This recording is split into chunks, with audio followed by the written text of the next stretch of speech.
remotely, I'd like to verify your presence. Trustees, please turn your camera on. Trustee Ohan Chanara, are you there?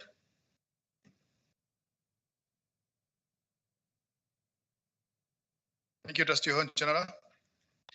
Call to order. Good evening, everyone. Welcome to the regular meeting of the Halton Catholic District School Board on Tuesday, December 19th, 2023. Please note that this meeting is being live streamed and will also be posted on the board's YouTube channel. Trustees, in order to be recognized, please use the hand up feature in Teams to be automatically placed in queue. And please remember to turn your mics on when you speak. Tonight, if you look around the boardroom and foyer, you will see some wonderful artwork on display, which was created by our own students, our own high school students in the arts program from Bishop Redding and exhibited at the school last week. Many thanks to our students for bringing the artworks here. Thank you to our teachers and the staff and the principal, Diani, and Superintendent Cordero for showcasing our students' wonderful talents at the CEC and keep up the wonderful work. And I would like to encourage our students to bring your work and display in our boardrooms in future meetings. So we shall now move on to item 1.1, land acknowledgement, opening prayer, the Our Father, and the national anthem. And our staff to please start us off with the land acknowledgement.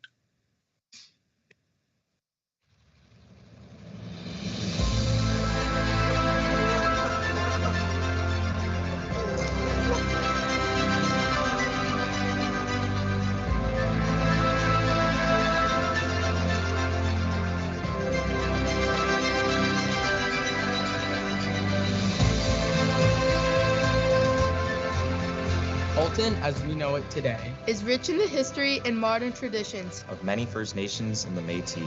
From the lands of the Anishinaabe to the Attawandaron, the Haudenosaunee, and the Métis.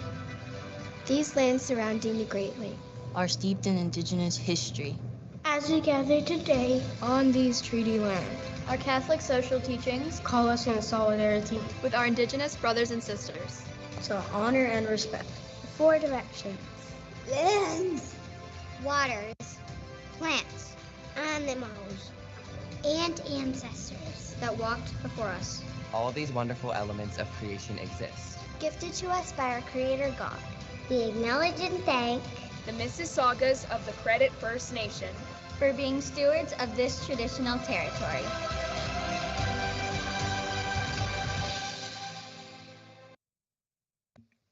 Thank you. Trustee Deepu, could you please lead us in the opening prayer, the Our Father, and the national anthem?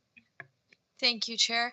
And please join me in the sign of our faith, in the name of the Father, and the Son, and the Holy Spirit.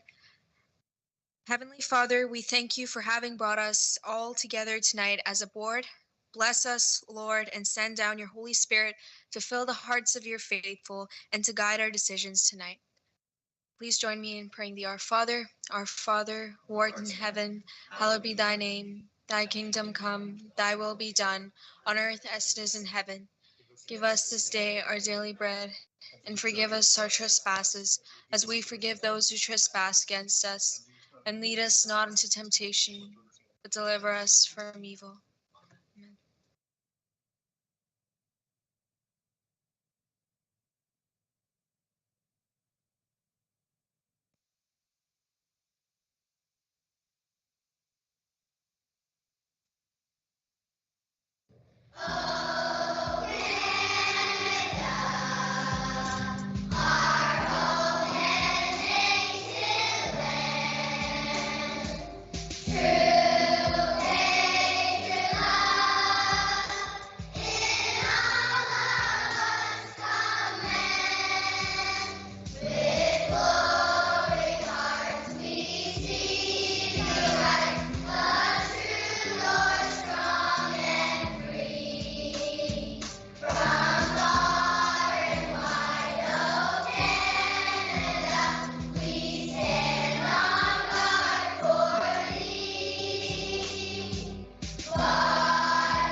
Thank you, Trustee Deepu. Item 1.2, motions arising from in-camera. There were 3 motions arising from the in-camera session that will require a vote in the public session. Can we have the first motion put up?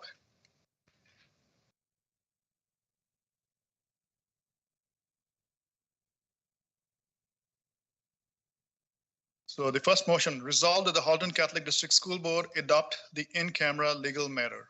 May I have a mover for this item? Trustee Powell moves, Trustee Agnew seconds. There will be no discussion on this. I shall now call the vote on this item. Trustee Agnew? In favor. Trustee Murphy? In favor. Trustee Saunders? Opposed. Trustee Kelly? In favor. Trustee Chua? In favor. Trustee Deepu? In favor. Trustee McGuire? In favor. Trustee Carabella? In favor. Trustee Powell? In favor. Trustee Kennedy? Trustee Ohanchanara? In favor? We have 7 in favor, 1 opposed, no abstention, motion carries. So now move on to the next action item. And I will read the motion. Resolved that the Halton Catholic District School Board approve a contract extension for a maximum of 2 years for a vendor. May I ask for a mover, please? By Trustee Agnew, second by Trustee Powell. I shall call the vote on this item. There will be no discussion.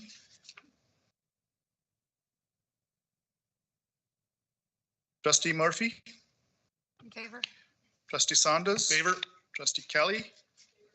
Trustee Chua? In favor. Trustee Deepu? In favor. Trustee McGuire? In favor. Trustee Carabella? In favor. Trustee Powell? In favor. Trustee Kennedy? Trustee Ohanchanara? In favor? Trustee Agnew? In favor.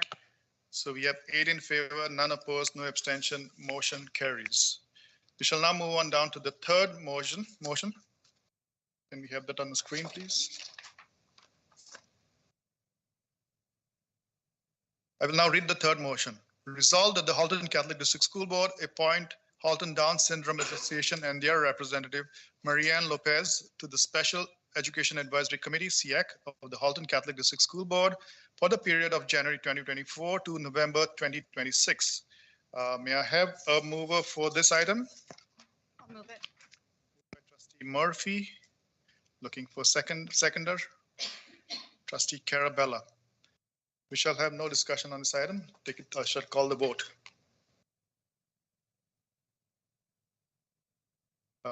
Trustee Saunders? Favor. Trustee Kelly? Favor. Trustee Chua? In favor. Trustee Deepu? In favor. Trustee McGuire? In favor. Trustee Carabella? In favor. Trustee Powell? Favor. Trustee Kennedy? Favor. Trustee Ohanchanara? In favor? Trustee Agnew? In favor. And Trustee Murphy? Favor. So we have 8 in favor, none opposed, no abstention, motion carries. We shall now move on to our next order of business, which is the approval of the agenda. Do we have any additions, deletions, or corrections to the agendas, and do trustees want to remove any item from the consent agenda? Seeing none, may I have a motion to approve the agenda? Looking for a mover, please. I'll move. Trustee Kelly. Looking for a seconder. Seconded by Trustee Agnew. I'll take this to a recorded vote. Trustee Kelly. In favor. Trustee Chua. In favor. Trustee Deepu. In favor. Trustee McGuire. In favor. Trustee Carabella. Favor. Trustee Powell. In favor. Trustee Kennedy. Trustee Ohanchanara. In favor? Agnew. In favor. Trustee Murphy. In favor. Trustee Saunders. Favor. So 8 in favor, none opposed, no abstention. Motion carries. The agenda is approved. Our next order of business is the declarations of conflict of interest. Are there any conflict of interest to be declared tonight? Seeing none, we shall move. Chair, Oh, sorry. Trustee Kelly, I see your hand up there. Yeah, I declare a conflict of interest with action item 9.1, 2023-2024 revised estimates, specifically the first resolution of the recommendations. Thank you, Trustee Kelly. And there's a form to fill, which Elizabeth. Okay. Thank you. Any other trustees want to declare a conflict of interest on items we are voting on tonight? Seeing none, we shall move on to our next order of business, which is presentations. Our first presentation is senior staff updates. Director Klein, please introduce the presentation. Thank you, Chair. I'm going to turn the next few minutes over to our crack research team led by Dr. Lisa Collymore. And they're going to give the trustees an overview of the school climate survey that I know that they've been awaiting. And it gives us, I think it's a wonderful way to end the school year because there's lots of positives here and lots of information.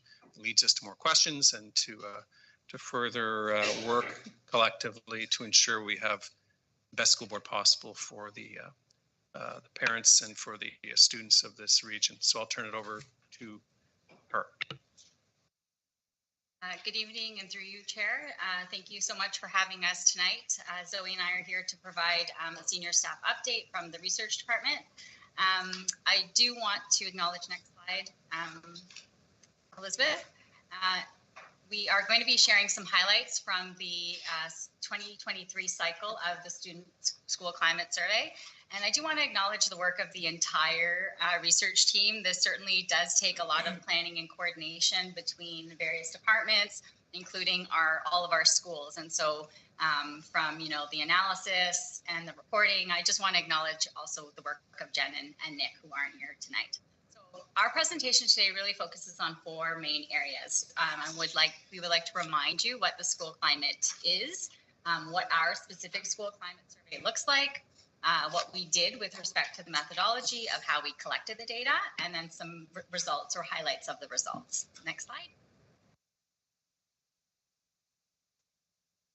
So the Ministry of Education really defines school climate very broadly, and it defines it as a learning environment and relationships that are found within a school.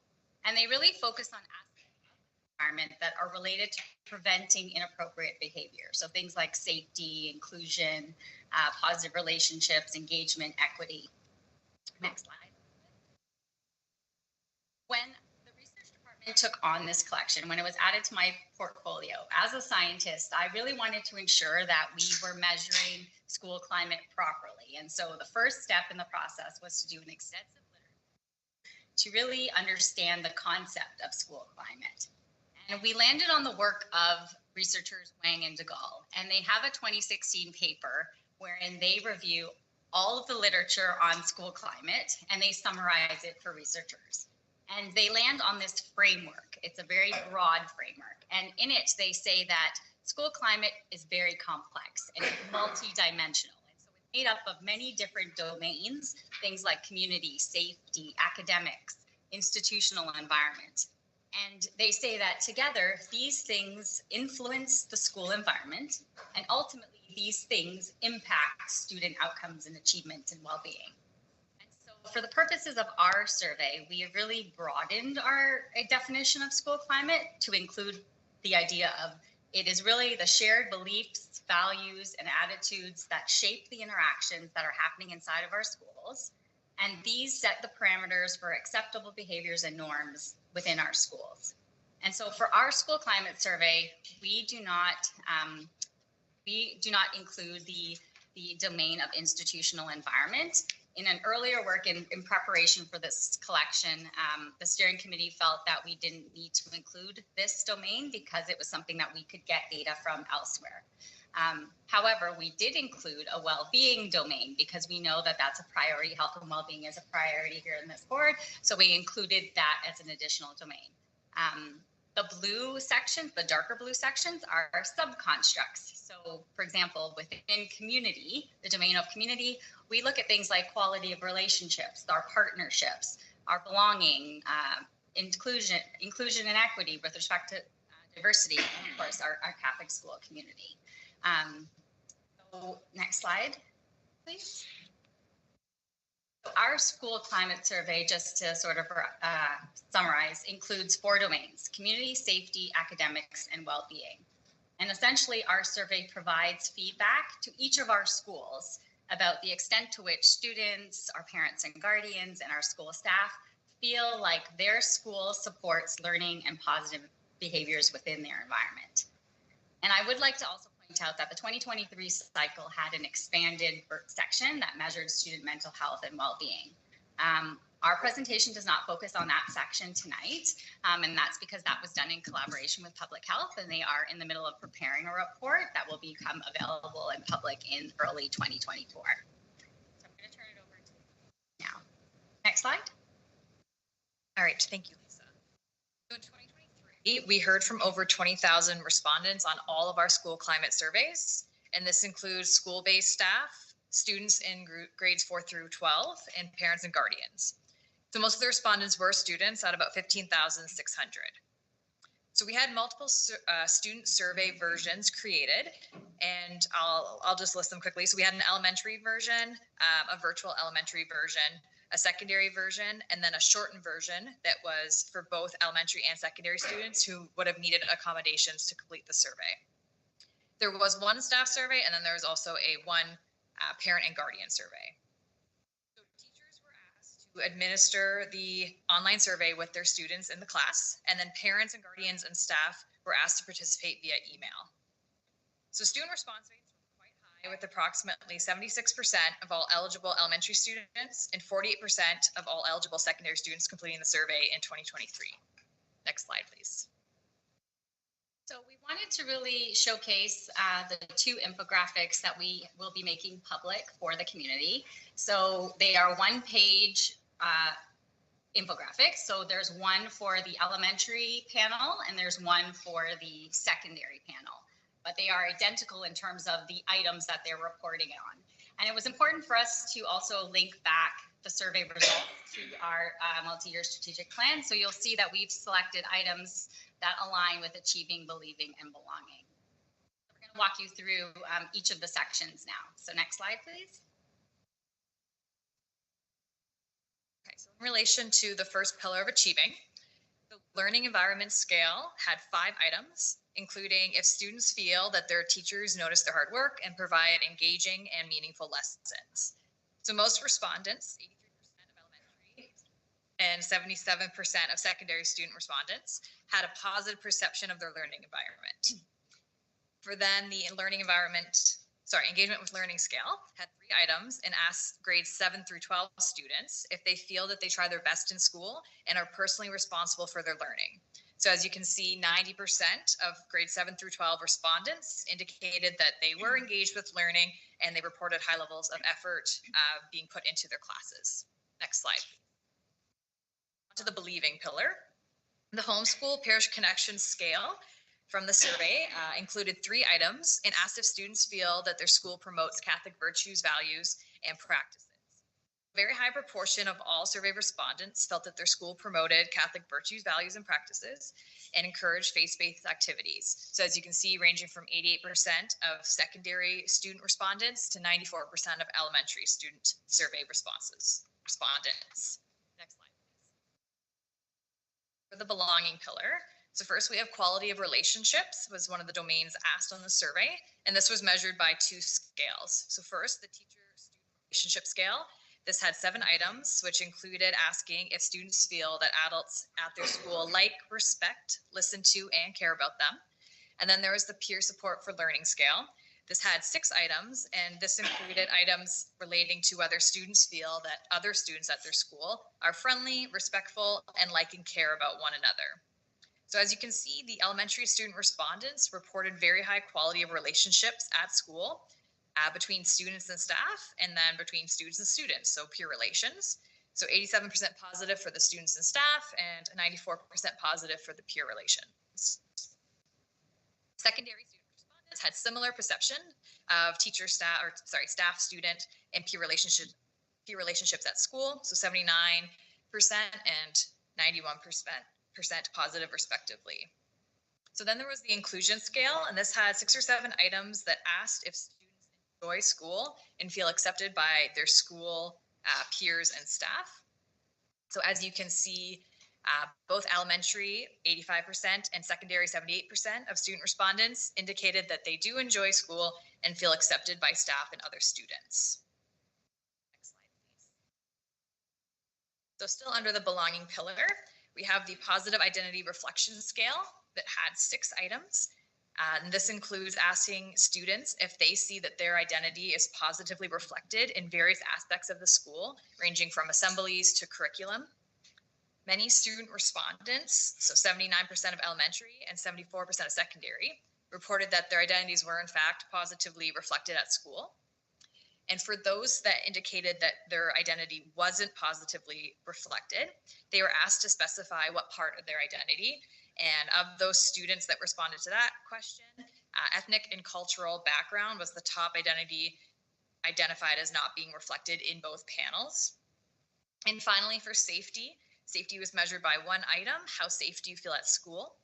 Most student respondents, so 78% of elementary and 77% of secondary, reported feeling high levels of physical and or social emotional safety at school. So these are the sections that are included in the infographic slide that we showed you. And so they will be posted on our public website along with various key messages about the survey collection and about the specific results. And we really just wanted to take the opportunity to remind you that those are there should your constituents ask you about where to find these results. And also we wanted to take the opportunity to thank all of the student participants for participating. Without them, we wouldn't have this perceptual information. And with this, along with all of the other quantitative information that we get from other sources, we really are using this and sharing it with our departments and the various schools for school improvement planning, etc. So we thank you for your attention and welcome any questions. Thank you for your presentation. Trustees, to get questions, we have Vice Chair Agnew. For you, Mr. Chair. Thank you very much. Always happy to see data collection and getting feedback from our staff and students so that we can better inform ourselves. And so I did have 2 questions, but one of the questions I had, and I'm so sorry, Lisa, if I missed it, Zoe, if I missed it, but we have had, and I've been getting a lot of feedback from school councils about this. They've been speaking with their, their principals and others with respect to how the information is being shared, how fulsome the information is, the methods with which that's being, again, shared with individual schools. So can you speak at all about like how that's being disseminated at a school level, how it's being utilized, that kind of stuff? That'd be really helpful. Sure. Dr. Collymore? Through you, Chair. That's a great question. So in addition to these board level results that are being shared for the public in general through our website, we are also preparing infographics for each individual school. And the idea is that the principal will then be able to share it either on their websites or with their councils as they wish. Yeah. Sure. Thank you very much. That's really helpful, and people would be, I think, very happy to see that because there is always a request, right? How does this apply to our school? Where's the drill down there? What do we need to do to make sure that we're, doing the best that we can for our students here? So that's really helpful. Thank you. Then the second question I had is with respect to the amended questionnaire that was utilized, survey that was utilized for individual students who may require accommodations. How shortened was that, and like how is it determined? What questions would be shortened? Is it just that all the questions were there, but some of them were shortened in the phrase? So what did that look like, if you don't mind me asking? Dr. Collymore, go ahead. So through you, Chair, I will start, and Zoe, you can fill in if I miss anything. So essentially, when we provided the survey proper, like the full survey, to the superintendent of special education at the time, and we reviewed it together. And so she let us know which of the items or which of the constructs were most relevant to that she would need, and then she sort of told us who to connect with in terms of who else may be able to sort of add into like which one should be included or not. So it was reduced, but not a lot. Like I would say maybe 50%-ish reduced in terms of the number of items that those students received. So there were things like safety, quality of relationships, but there may not have been other things that she felt that were not relevant to their everyday experience in the school. So I appreciate that. Maybe I would just, for consideration moving forward, I think I've often used the term here, sort of nothing about us without us. So I would encourage, if that is going to be something that will be looked at doing in the future, I would recommend that either come to SEAC for consideration or, some other bodies, because there's a lot of students who require accommodations who may be fully able to answer a lot of those questions. And I would just, given that we have seen in some of our other data polls that we have students, with disabilities who do not feel a good sense of belonging, who do not feel safe, things like that. I would just want to make sure that I captured that. So perhaps, again, you guys do an amazing job, and I don't want to at all pretend to be the expert, but in things like that, if we could take a look at maybe a different approach with how we look at amending a survey for those students who may require accommodations, I think could be helpful, and just making sure we're capturing as much as we can. Of course. Thank you. Thank you, Vice Chair Agnew. Up next is Trustee McGuire. Trustee McGuire, you have the floor. Thank you, and through you, Chair. I just wanted to thank the research department for putting this survey together and stuff. It's really important that we have this data, and it's really important as a student. And also, too, I noticed that there is like total, overall, it seems like there's a general sense of well-being and a good school climate. But I just noticed and stuff that there are some differences overall in between the, I guess, like the secondary panel and stuff. It looks like the percentages of those who responded to those like positively and stuff seems to be lower overall. I just wanted to ask like why you think that might be and stuff, and how is there any way that we can like improve on this? Thank you. Dr. Collymore. Through you, Mr. Chair. So that's a great observation. We certainly, in general, didn't hear from as many secondary students as we had hoped. So you'll notice, I think it was just under 50% of students in secondary panel that had responded. So, our hope is always to hear from as many students as possible. So perhaps, student trustees can help us with the next collection, which is actually coming up in the 2024-2025 school. But with respect to the percentages, they were certainly lower. And I think that mimics some of the other anecdotal evidence that we've been hearing from other surveys that have been across the system or other data collection methods. The data has really rested with the secondary schools in terms of how they think it can be incorporated into their school improvement planning. And so those conversations are certainly happening at the school level. And when we are invited to those conversations, we go and we try to help them make sense of the data. But that's how the data is being used at the school level. Thank you, Trustee McGuire. You have a follow-up? No, thank you. Thank you so much. Thank you, Trustee McGuire. Up next is Trustee Carabella. You have the floor. Thank you, Mr. Chair. Thank you. I was wondering, you mentioned that they were taken in class, and I was wondering what was the normal time that it took to do that survey, generally, an approximate time it would take to complete that survey? Dr. Collymore or Ms. Walters? Yeah. Through you, I'm going to throw this one to Zoe. Thank you, through you, Chair. So it did vary. The program that we used gave an estimate, and that depended on how thoroughly a student would have read all of the directions, all of the questions, if they skipped any questions. But we generally suggested to teachers that it would take about 20 minutes for a student from 4th through 12th to complete the standard survey. And it was up to the student how much they actually did or if they skipped anything. Trustee Carabella? And the follow-up is, so was the amount of completed surveys 15,000? Is that what it, how many students? Dr. Collymore? So through you. I think it was when I read it the first. So it was 15,600 students. So that was about 9,335 elementary.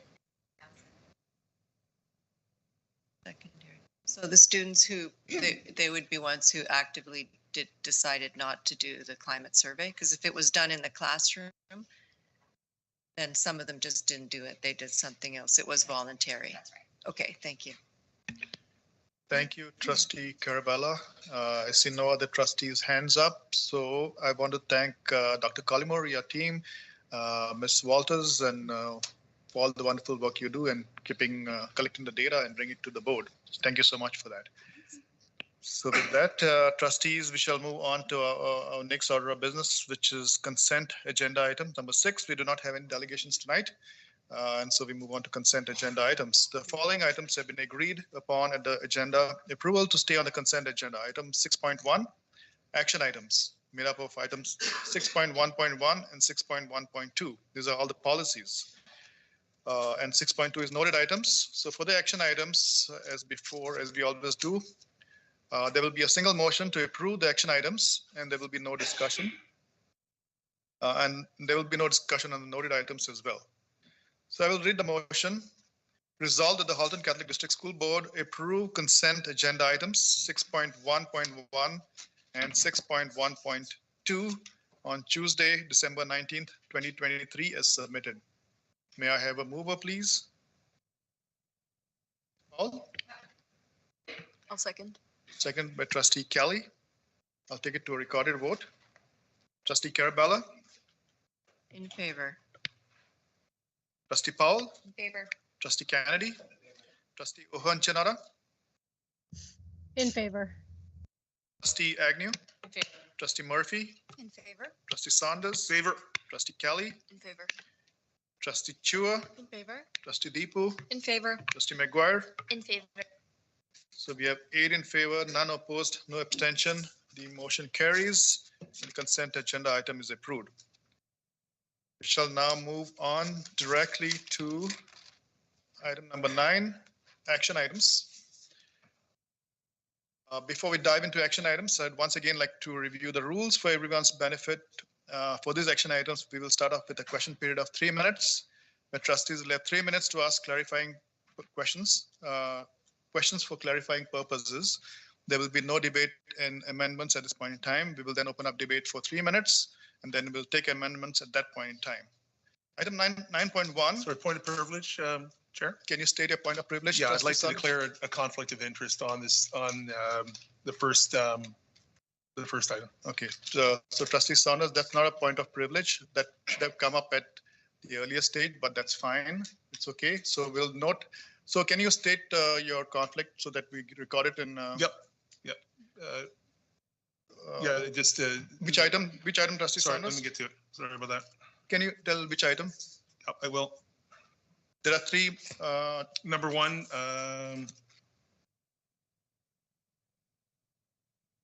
resolution, the first resolution. First one, okay. Yeah. And Trustee Kelly was the same one, right? Yep. Thank you. You recorded that. Okay, thank you. Thank you, Trustee Saunders. So without further ado, 9.1, 2023-24 revised budget estimates. Superintendent Lofts and your team, can you present the 2023-24 revised budget estimates, please? Thank you. Thank you. And then I will read the motion, Superintendent Lofts. Okay, thank you, Mr. Chair, and through you. I'd like to actually start off by thanking the finance team for completing the 23-24 revised estimates budget. As you can imagine, we just finished the financial statements, and then we had to roll right into the revised estimates. So it's been a busy fall, as it always is in finance, with both 2 very large reporting requirements that are due around the same time. So again, it was extremely challenging this year, but it wasn't just challenging for the finance team. I also want to thank the senior staff and all managers, as a budget isn't just work done by the finance team, it's work done by everyone. So trustees, as you have seen in the report, staff is presenting a balanced budget for trustees to review. Although we are balanced, there are significant adjustments that had to be made to accommodate funding gaps. So sick leave continues to be a challenge. As we discussed at year end, employee future benefits has increased substantially. Finance staff had to adjust the budget accordingly. Sick leave in general continues to be significantly more costly to the board than what we're funded for. This is not expected to change in the near future. CPP and EI rates have increased and are still not funded. Inflationary pressures are always something that we need to deal with, especially given we're still in, inflation has come under more control, at least better control recently, but it still is a concern that we're not funded to what inflation has been over the last number of years. And another item too is that the number of students that are assessed through special education continues to grow as a school board, but our enrollment has decreased and our funding remains very similar to what it's always been. The same funding mechanisms are still in place. So that results in a significant deficit that we need to overcome on a yearly basis as well. So thus, even though the budget is balanced, it took a large number of people working together to achieve a common goal for our students. So I'm pleased to inform trustees that the school budgets have not been impacted as a result of balancing this budget. However, and I say this again, other departments were definitely impacted. Two of the main ones being facilities as well as curriculum were two areas that we adjusted. Senior Manager Adam Cross is here to kind of walk us through a revised estimates presentation. And Mr. Chair, I don't know if you need to read the motion to put on the table now or. Thank you, Superintendent Lofts. I will read the motion, the first part of the motion, and trustees who have declared a conflict of interest will not participate in this discussion. Okay, you're welcome to stay. And before I forget, Trustee Saunders, you got to fill a form later with Elizabeth. Okay, so the motion, can we have the motion up there? Resolved that the Halton Catholic District School Board approves the 2023-24 salary and benefit revised budget estimates in the amount of $373,988,732. May I have a mover for this? Agnew. Looking for a seconder. I shall now open up the floor to trustees. Superintendent Lofts, would you like to do a presentation at this point in time? Okay. Senior Manager Lofts. Senior Manager, sorry, financial services will do it. Thank you, Superintendent Lofts. Go ahead.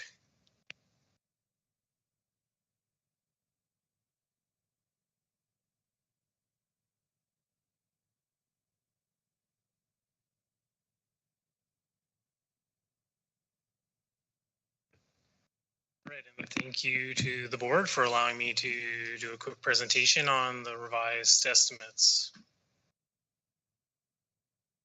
There's four main things that I'll go over in this presentation. The first one being enrollment, and then followed by revenue and expenses, and then at the end we'll talk about our surplus deficit. When we look at enrollment, so obviously, as we recall from our budget presentations previously, enrollment drives our funding from grants for student needs perspective. And what this slide shows is that we're essentially flat from in our projections for 23-24 compared to 22-23. So looking at the slide, we had 495.5 ADE leaving our elementary panel and 496.9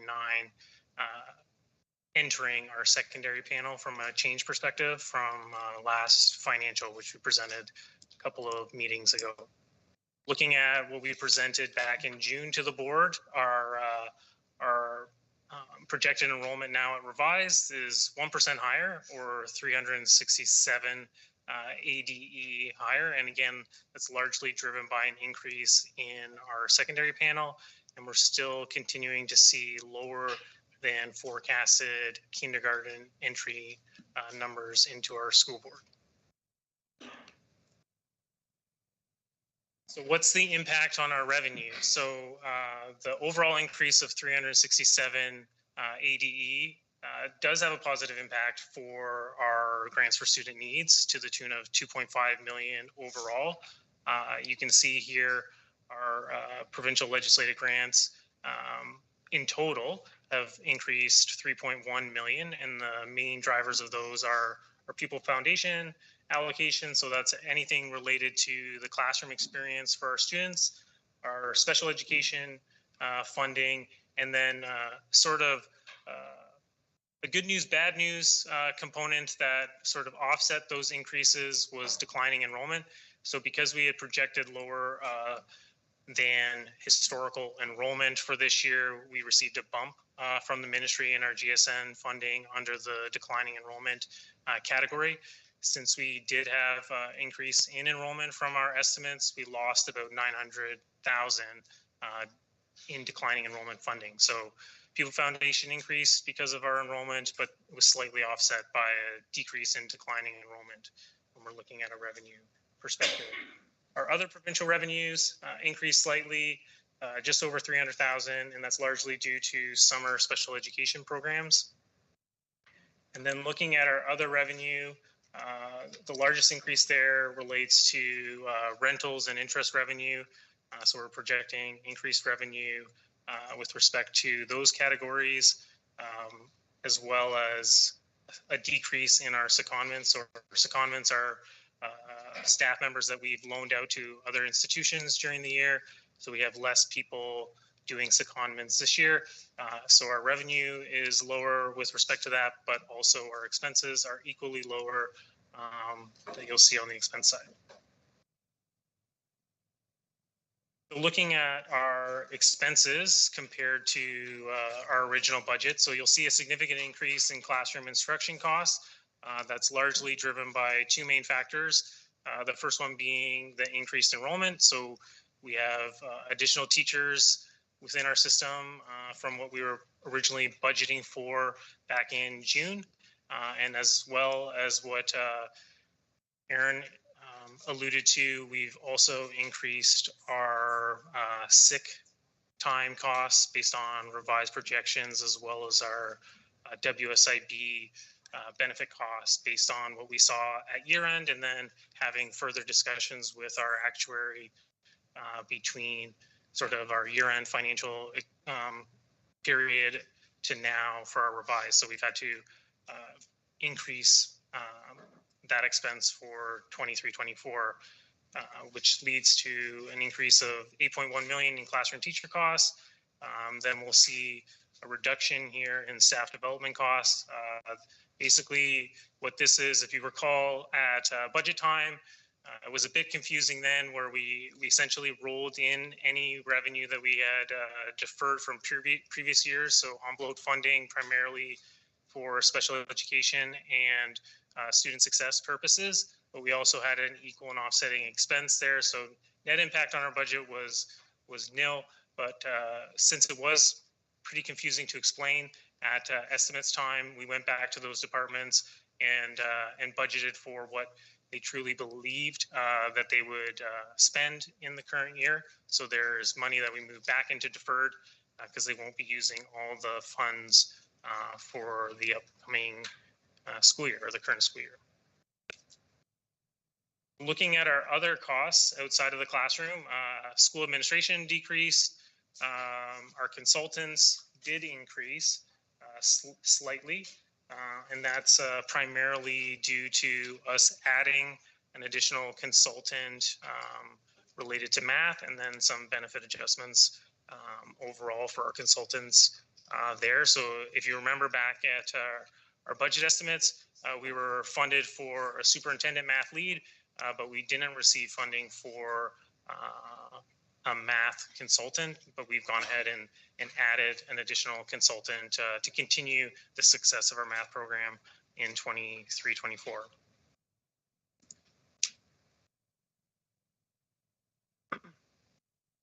The main changes that you'll see in our other expenses throughout the board are in school operations and maintenance. As Aaron alluded to, they did have to contribute quite a significant amount to allowing us to balance the budget. And what this does is it just reduces the amount of projects that they can run and complete in 23-24 when it comes to general repairs and maintenance, and some of those renewal projects that they would like to do in the summer period. You'll see that other pupil accommodation has increased. This is due to interest on our borrowings for our capital builds. So the province pays us for capital twice a year, obviously to get our schools to completion before the next school year. We have to incur costs monthly. In order to cash flow that, we've had to take out some debt to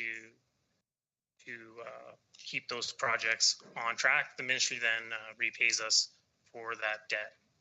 And then our other non-operating, that's where you see the offsetting decrease in expenses for those secondment employees.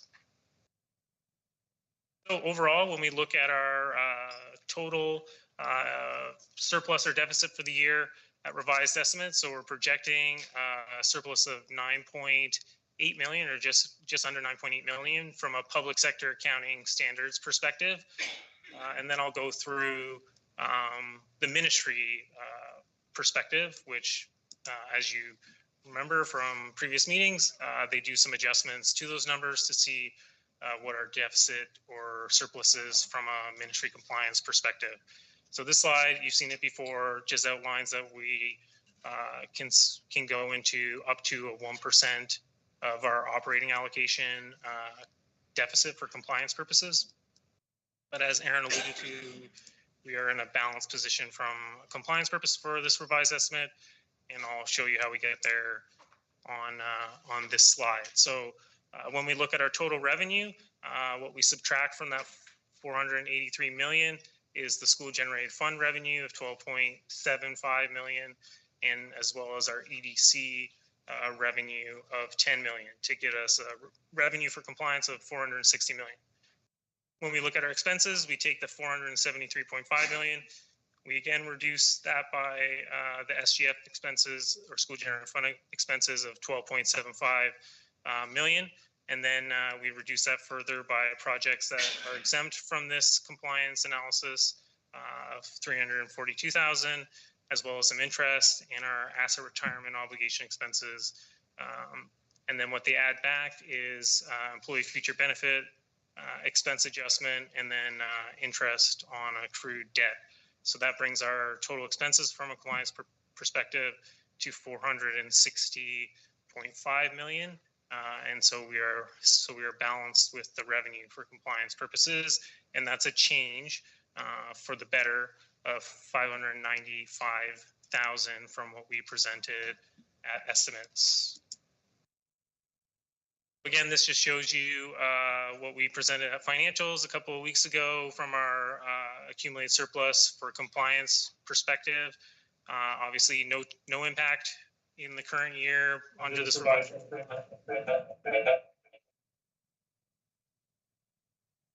Guess everyone just wanted to hear that a couple times. So as we look, this slide sort of outlines where we've seen our accumulated surplus for compliance purposes go in the last few years. So you can see back in 2019-20, we were around 39.1 million. That increased up to 42.7, and then now we're back down to 30.1 with the last couple years of being in deficit for compliance purposes at financials. The last two slides just show our compliance reporting that we submit as part of our EFIS submission for the revised estimates. So from a board admin and governance perspective, we're compliant.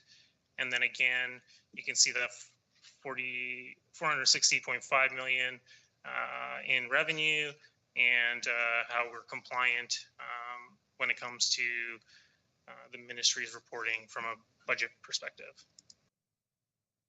That's it. Thank you, Senior Manager Cross. I shall now open up the floor to trustees to ask questions of Superintendent Lofts and Senior Manager Cross.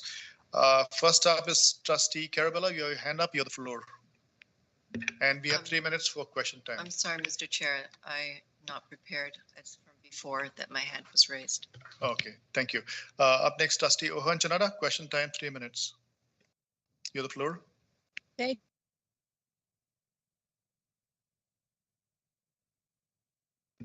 We can't hear you. I think you muted yourself. Oh, that won't probably be the last time. Apologies. My question is this. So while I'm ecstatic that we're being presented with a balanced budget, I'm also concerned at the same time. So I just want to make sure I'm understanding it completely. There are a lot of avenues where we're not getting fully funded from the ministry.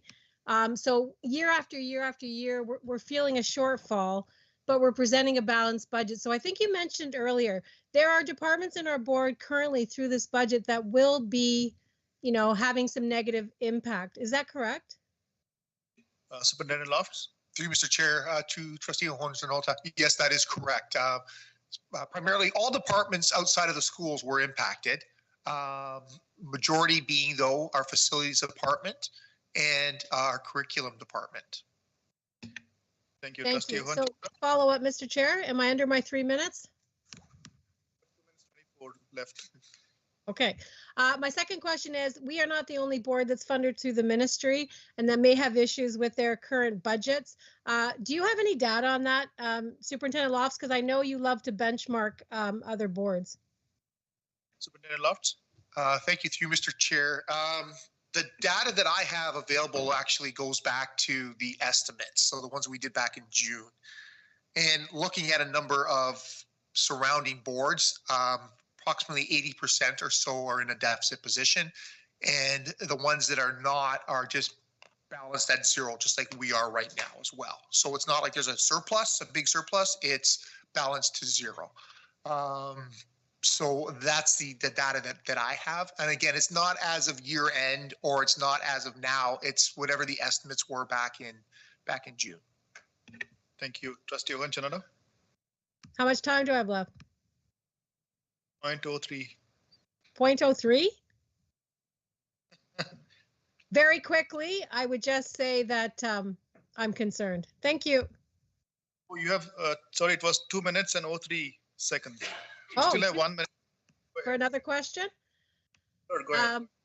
I guess my other question is going to be, and just to confirm that none of the classrooms are being cut in this revised budget estimate, but a lot of things are being banked on utilities as well. So, you know, you're going to bank it on certain utilities, but if, you know, we have no control over Mother Nature. So if certain things change, then potentially in June, we may see some changes to that budget as well, depending upon what Mother Nature decides to do. Correct, Superintendent Lofts? Superintendent Lofts? Yes, Trustee Holmes-Norton, that is correct. We has looked at what we did happen last year with utilities and such and tried to mimic that for this year. But as you said, and as Trustee or Superintendent Merrick will agree, we can't control the weather. So if we have a cold fall, that will have a negative impact on our budget. Or conversely, a hot spring, a warm spring with running the air conditioners more or earlier, it would have an impact, a negative impact. We can only use just data that we have available to us at this time. Thank you. Trustee Owen-Chanada? That's good. Thank you for the clarification, Superintendent Lofts. Thank you. Next, Trustee Murphy. Trustee Murphy, you have the floor. Thank you, Mr. Chair, and through you. Again, I'm a bit concerned too, and I want to circle back to the significant adjustments that are being made to bring this budget into balance, because you mentioned curriculum, and while impacts to the classroom, I would like some more clarification on what exactly is being cut from curriculum. Superintendent Lofts? Thank you, through you, Mr. Chair. What I meant, Trustee Murphy, is that from the classroom, I meant we did not touch school budgets. Sorry, so just to clarify that. We didn't, the schools were not impacted with the budget adjustment. There was definitely discussions on and with curriculum. What we're doing is looking at it more holistically as a board to kind of look at different areas of budget to kind of backfill and look for synergies within student success, within spec ed, within curriculum. So although it does appear right now it's all curriculum, it was more as a place marker, and now we're able to kind of meet and holistically decide what do we need to accomplish this year and then how we're going to fund it. So we mentioned before about we have some funding available even in that have been moved back to deferred revenue. There's that revenue as well that we can always move back in as long as it meets the criteria of what it originally was meant for in student success and such. So Adam mentioned that $2 million or so that roughly that, or it's roughly 2 million, right? 1 point. Yeah, it was the curriculum and student success and the spec ed amount as well. Thank you. Trustee Murphy? Yeah, so my follow-up to that then is how is it decided which departments are to be impacted in order to make a budget, you know, balanced on paper? Who gets to decide? How is that decision made? Superintendent Lofts? Thank you, through Mr. Chair. We did bring it to admin council, senior admin, and then we've worked with the individual departments. It's not an easy process, and we need advocation. We need people to advocate for us. We have areas that we are not funded, and this is the result of not being funded. We have to look at it from what do we need to do? Actually, I wouldn't even say that. A lot of these are needs. It's just we have to defer some needs. And we need additional funding in a number of areas. And a lot of boards, and you can see when you look around all the boards in our immediate vicinity, we're all fighting the same fight. We all have the similar problems. Sick leave is a concern, a large concern. CPP, EI is a concern. These are all not unique to Halton Catholic. These are problems that all boards in the area have. So we also realize that we only have so much in reserves to have. So we need to set that line in the sand to at least achieve, try to strive towards. And we can't be utilizing our reserves as part of the budget right now, knowing that what we know. We were EFB, employee future benefits, coming in at a couple $1 million higher than anticipated. That's a significant amount when you're only dealing with 8 million surplus, right, or reserves, 5 million that we currently have allocated to it. So we need to have that line in the sand for us all to achieve and strive towards, because we don't have the luxury of significant reserves. Thank you, Superintendent Loft. Trustee Murphy? So I have a couple more questions, but so in your opinion, then what would it take, like if all of the boards are experiencing similar issues, obviously resources are limited, what would it take to steward the resources in a way that we could get to a balanced budget, ensuring that every department and particularly the students and the teachers are getting what they need? Superintendent Loft? This was our attempt at it right now. I have one more. I'm just curious about projections and estimates. So how does one estimate something like community use of schools? Superintendent Loft? I'll maybe touch on it, and then Superintendent Merrick can probably jump in a bit. It's historical, a lot of data, the use of our facilities. We kind of have an idea of our permits and kind of forecast it out. Superintendent Merrick, is there anything to add? That's pretty much it. Yeah. Reiterate, it's just based like on historical data. You just create estimates based on what you think is going to happen. Yeah. Okay. We have a repeat customer, so the data is pretty reliable in terms of predicting what the next year is, because we're entering into contracts with various organizations year over year. Thank you. Trustee Murphy? I think that's it. Thank you.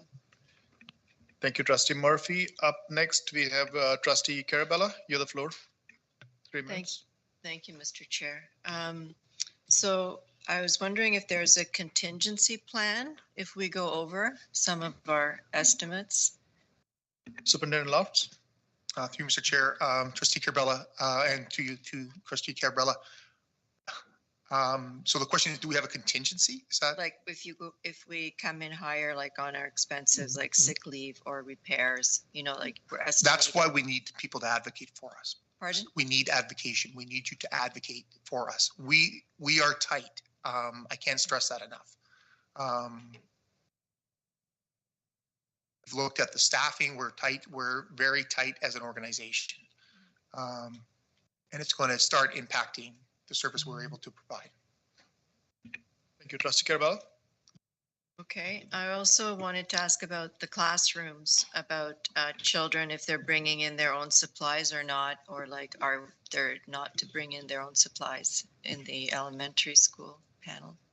Superintendent Lofts? Through you, Mr. Chair, and going back to as a parent, I think we've all brought in Kleenex and things like that in the past. So I'm just going, I'll be honest, Trustee Carabella, I'm going off of that. I'm not really sure. I just know that we have not touched the school budget. So that I can say at least. I don't, as far as like what students are bringing in, I really don't know. Director Klein? I'm going to turn over to Superintendent Kroll. I think he might be able to respond a little more. That's evolved here at Halton. Certainly, yeah. I mean, schools still do have their consumable budgets, and teachers are given classroom budget to be able to spend on the things that are necessary. Right? Sometimes teachers will, as Superintendent Loft said, box of Kleenex, some of those things that are nice to have. And with 2 kids in elementary school, we certainly make sure and send some of those nice to haves along with. But as Superintendent Loft said, in terms of like the classroom resources that are needed, those haven't been touched that way. Thank you, Superintendent Kroll. Trustee Carabella? Thank you, Mr. Chair. And did I understand correctly that you did cut the budget to transportation? And how was that achieved? Thank you. Superintendent Loft? Thank you, through Mr. Chair. That was actually some good news. So when they went back and they looked at our budget, they being Halton Student Transportation Services, we actually saw that through consolidation of routes and additional planning, they were able to actually reduce our our budget. So it wasn't a reduction of service or anything. It was just more when they did their revised estimates. It actually was a positive. We actually had some savings. So that was good news. So. Trustee Carabella? And what was the savings? Superintendent Loft? Dollar amount? Yeah. 216 or 17,000. Yeah. Thank you. Go ahead, Trustee Carabella. Just about the fact that the enrollment has gone down in our elementary, and that maybe we're going to have it's going to be an updated later on in our agenda today. But in terms of enrollment, are there, I understand this is the budget and stuff, but have there been like plans to try and increase enrollment? Thank you. Superintendent Lofts? Thank you through Mr. Chair to Trustee Carabella again. Yes, definitely. There has been, I know we've had some open houses. Superintendent Donofrio has organized that with other as well. It wasn't just Superintendent Donofrio. Other had attended. I believe some superintendent or some trustees were there as well. So we are definitely looking at that. So to answer your question, yes. I'll pass this to Director Klein. I'll see if Superintendent Donofrio wants to add into that. But what I would also say as well, that I haven't attended them, but the information nights that parents have experienced for the high schools too have been extremely well received.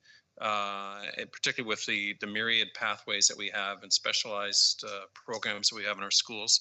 I think with an awesome dedication and creative spirit on the part of our staff and our leadership at our high schools. I know some of the trustees are very aware of that and have been part of some of them as well. So I think we hope that will help as well. I'll just see if there's anything else that want to be added from our senior staff in terms of either kindergarten registration, which is an important entry point, or anything else. Superintendent Donofrio? Thank you, and through you, Chair, Trustee Carabella, the kindergarten open houses were well received by the parents in all four municipalities that they had. The concern for kindergarten parents, because they are parents who are selecting our board, Halton District, or private school, is around before and after school care. Okay, and then there is, are they Catholic? There's many non-Catholics who want to come to Halton Catholic, but they don't meet our requirement in elementary. So we see that increase at secondary, where we're taking in a lot of non-Catholic students into our secondary students. So definitely our demographics are changing, who's in Halton. We're doing our best to advertise and show what we actually showcase here in Halton Catholic, which is very good. But we have to make sure it works for parents. So we're going to continue to do our part. And we do know that we do have young families who've moved out of our area, and with the cost of housing and things like that. So we're learning all of that about and how it's impacting our system. Thank you, Superintendent. Trustee Carabella? Thank you. I'm finished my questions. Thank you. Thank you. I see Trustee Kennedy, you have your hand up. You have the floor. Thank you, through you, Mr. Chair. Just wondering about the increase. So we have an increase in students. You projected in June, and we got more, I guess, in September. When we did our hiring for teachers based on students, did we base that on the June projections, which were lower? No.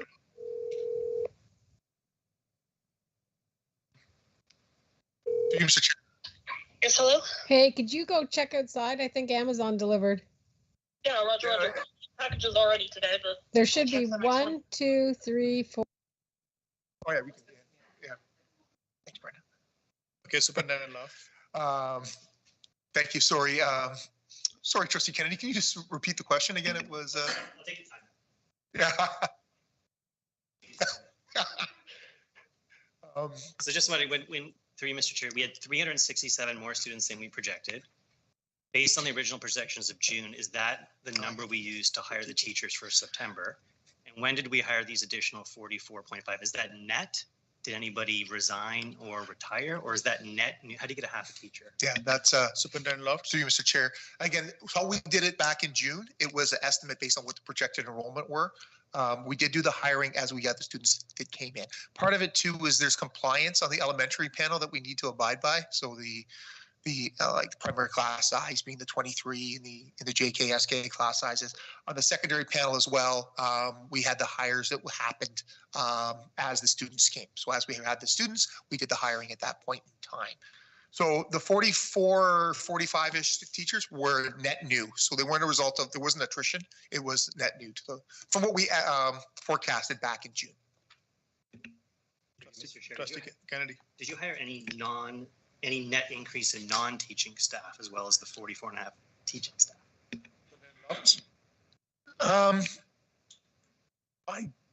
I don't have that information. I'm just trying to think even on the EA side, if there was anything done on the EA side. I don't think so. I'm sorry, I don't have that per se. I don't believe so, but I don't have that information. Trustee Kennedy. So just wondering, when we see 367 students and 44 teachers, it's kind of like 8 students per teacher, kind of like out of whack with the ratios. Why do we have 44.5 if we only have 367? Superintendent Lofts. Through you, Mr. Chair, part of it has to do with when we're looking at the, and this is the main part of it, is the compliance requirements in the elementary panel. So we actually hired more than we estimated back in June for teachers, right, on the elementary panel, yet our enrollment was down from what we forecasted. So we actually lost enrollment in elementary, but we hired teachers. So theoretically, by that logic, we shouldn't have hired anybody. But because of a lot of the compliance issues we had, and if you look at it, that's 20 something per, that's half a teacher per school on the elementary panel. So really, when you spread it across the system, it's not a large number per se. It has an impact, obviously, from a budget perspective. But when you factor that in across 45 or so elementary schools, it's not as large an impact. Maybe Superintendent. Yeah, sorry. Superintendent Noldman. Go ahead. Through you, Chair, and Superintendent Donalfo, feel free to add. I think what's important to understand is that when you're having a student add, it really is dependent on that at that site level and what that school organization looks like, and that impact could be a neutral impact, or it could be the addition of a classroom in some cases. So that's not always required when you have a new student registration. So when you're talking about 347, you have to look at the individual school's composition and where that student might be able to fall depending on grade level and the sort. So it really would depend on a really granular level. It's not just like taking that and being able to kind of equate it on a ratio basis. It really would depend on where the student's going and what the existing org looks like at that individual school when that student's being registered. Thank you, Trustee Then Kennedy. primary class size and the compliance requirements play in on as a second layer to that, like Superintendent Lofts had noted. Thank you, Trustee Kennedy. Just interest revenue. I mean, that was a significant increase. So we did it in June with interest rates haven't changed since June. In fact, they could be even lower now. Why has it gone up so much? Superintendent Lofts.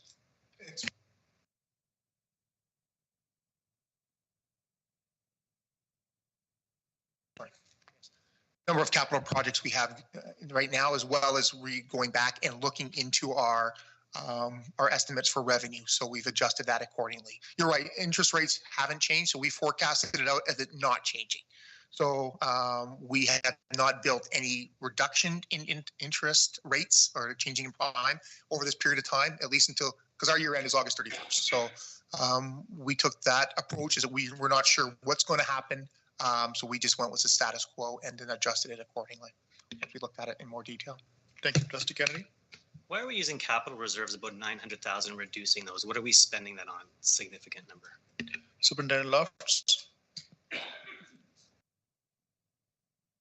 going to, if Adam has it's from past projects, but I'll let maybe Adam address that. Yeah, through you, Mr. Chair, to Trustee Kennedy. So we talked a bit about this at year-end time when we decide to do a capital project and we're funding it out of our accumulated surplus. So we're not receiving funding from the government on it. We're basically spending it out of our savings. The government makes us like double count the spend essentially. So we have a line there that says committed, and then we have a line there that says capital project. So in this case, we're moving funds from our capital to our committed capital for projects that we are funding out of our reserves, primarily tracks and turfs is what we fund out of reserves because we generate rental revenue from those facilities. Thank you, Trustee Kennedy. Talking about sick leave, so it's mentioned here that we might save some supply teaching costs related to absence of sick leave or also PD. So sick leave has been on the rise. Why do we believe it's going to go down that significantly? Yes, through you, Mr. Chair. So there's two components that you're seeing when it comes to the sick leave there. we had a $1 million contingency at estimates that when we were doing our revised estimates in the supply teaching cost line that we had double counted. So we had put it in two different areas that all rolled up into that. So a large portion of that decrease that you're seeing on the supply teaching line is because of us correcting that million. Where we're seeing the increase overall in sick time is actually in the various salary accounts for short-term leave. So anytime a teacher is off on leave, the board still has to pay their salary while they're on that leave, and then we have to pay for the additional supply teacher to cover it. So part of that 8 million that we talked about in increase in classroom teachers is covering more of the projected sick time for short-term leaves for teachers, but also for other areas like custodial staff and EAs and ECs. Thank you, Trustee Kennedy.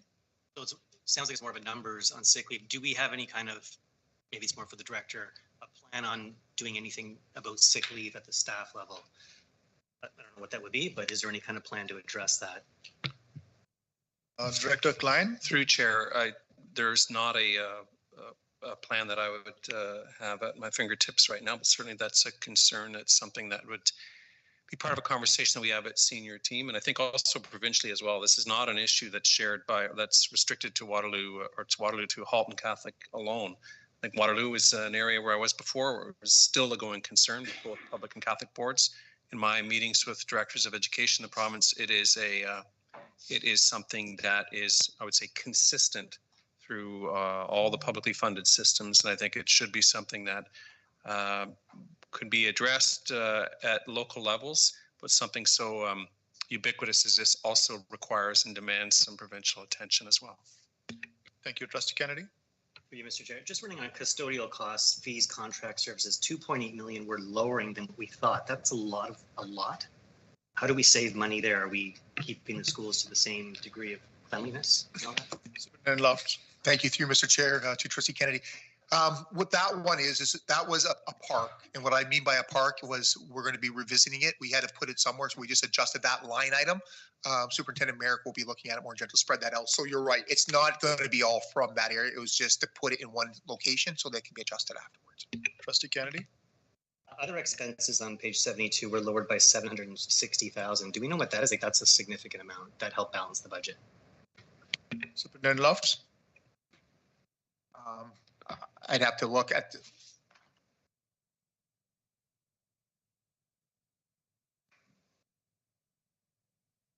sorry, what?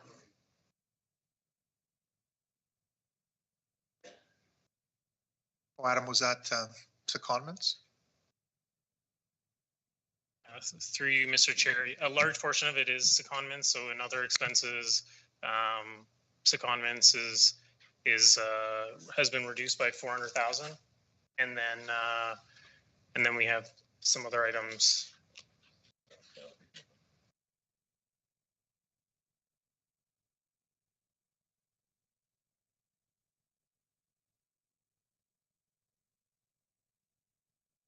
The majority would be secondments. So what that would be when we build. So we second a staff member to an outside body, and then we receive reimbursements for their salary.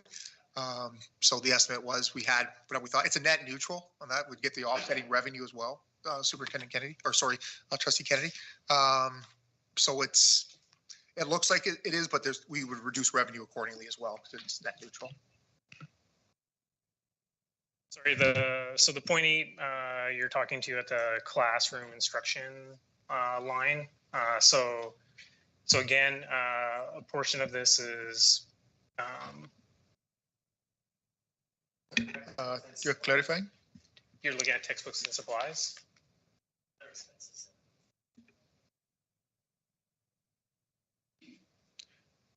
Trustee Kennedy, can you just specify which page it is? 72. Page 72.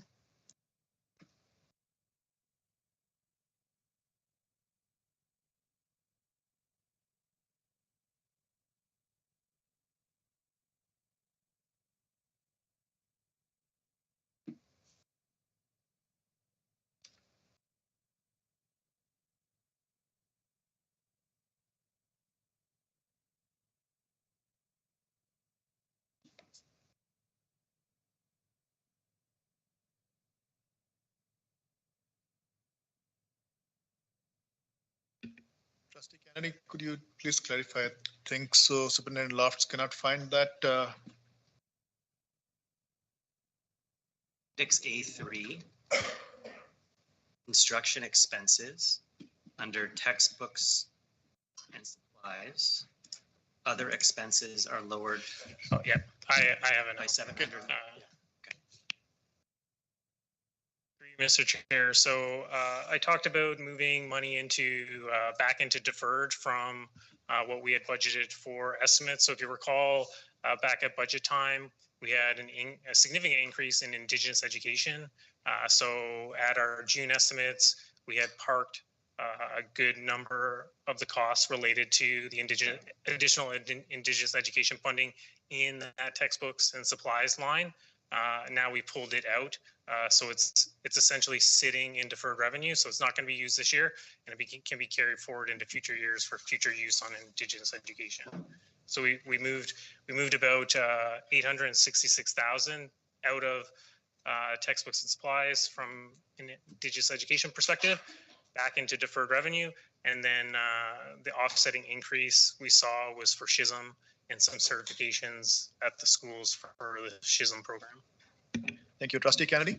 Regarding reserves, so I just have a concern about reserves. So there's nothing in here that tries to increase our reserves if something goes wrong. So we had 2 years ago 43 million in reserves, then 36 million, now 30, and there's nothing in here that tries to get us back to those higher numbers. And there's inflation, significant inflation. So is there anything we can do here to try to increase those reserves? Superintendent Lofts. Thank you, through Mr. Chair, to Trustee Kennedy. Again, I would just have to say to advocate on our behalf. I've mentioned many times the areas that we have an issue, and not just us, but all boards have an issue. When you look at the surrounding boards, Trustee Kennedy, we're not the only board that's in a deficit. 80% of our surrounding boards are in deficits. So it's something that we can't control. We can't necessarily generate revenue other than through enrollment.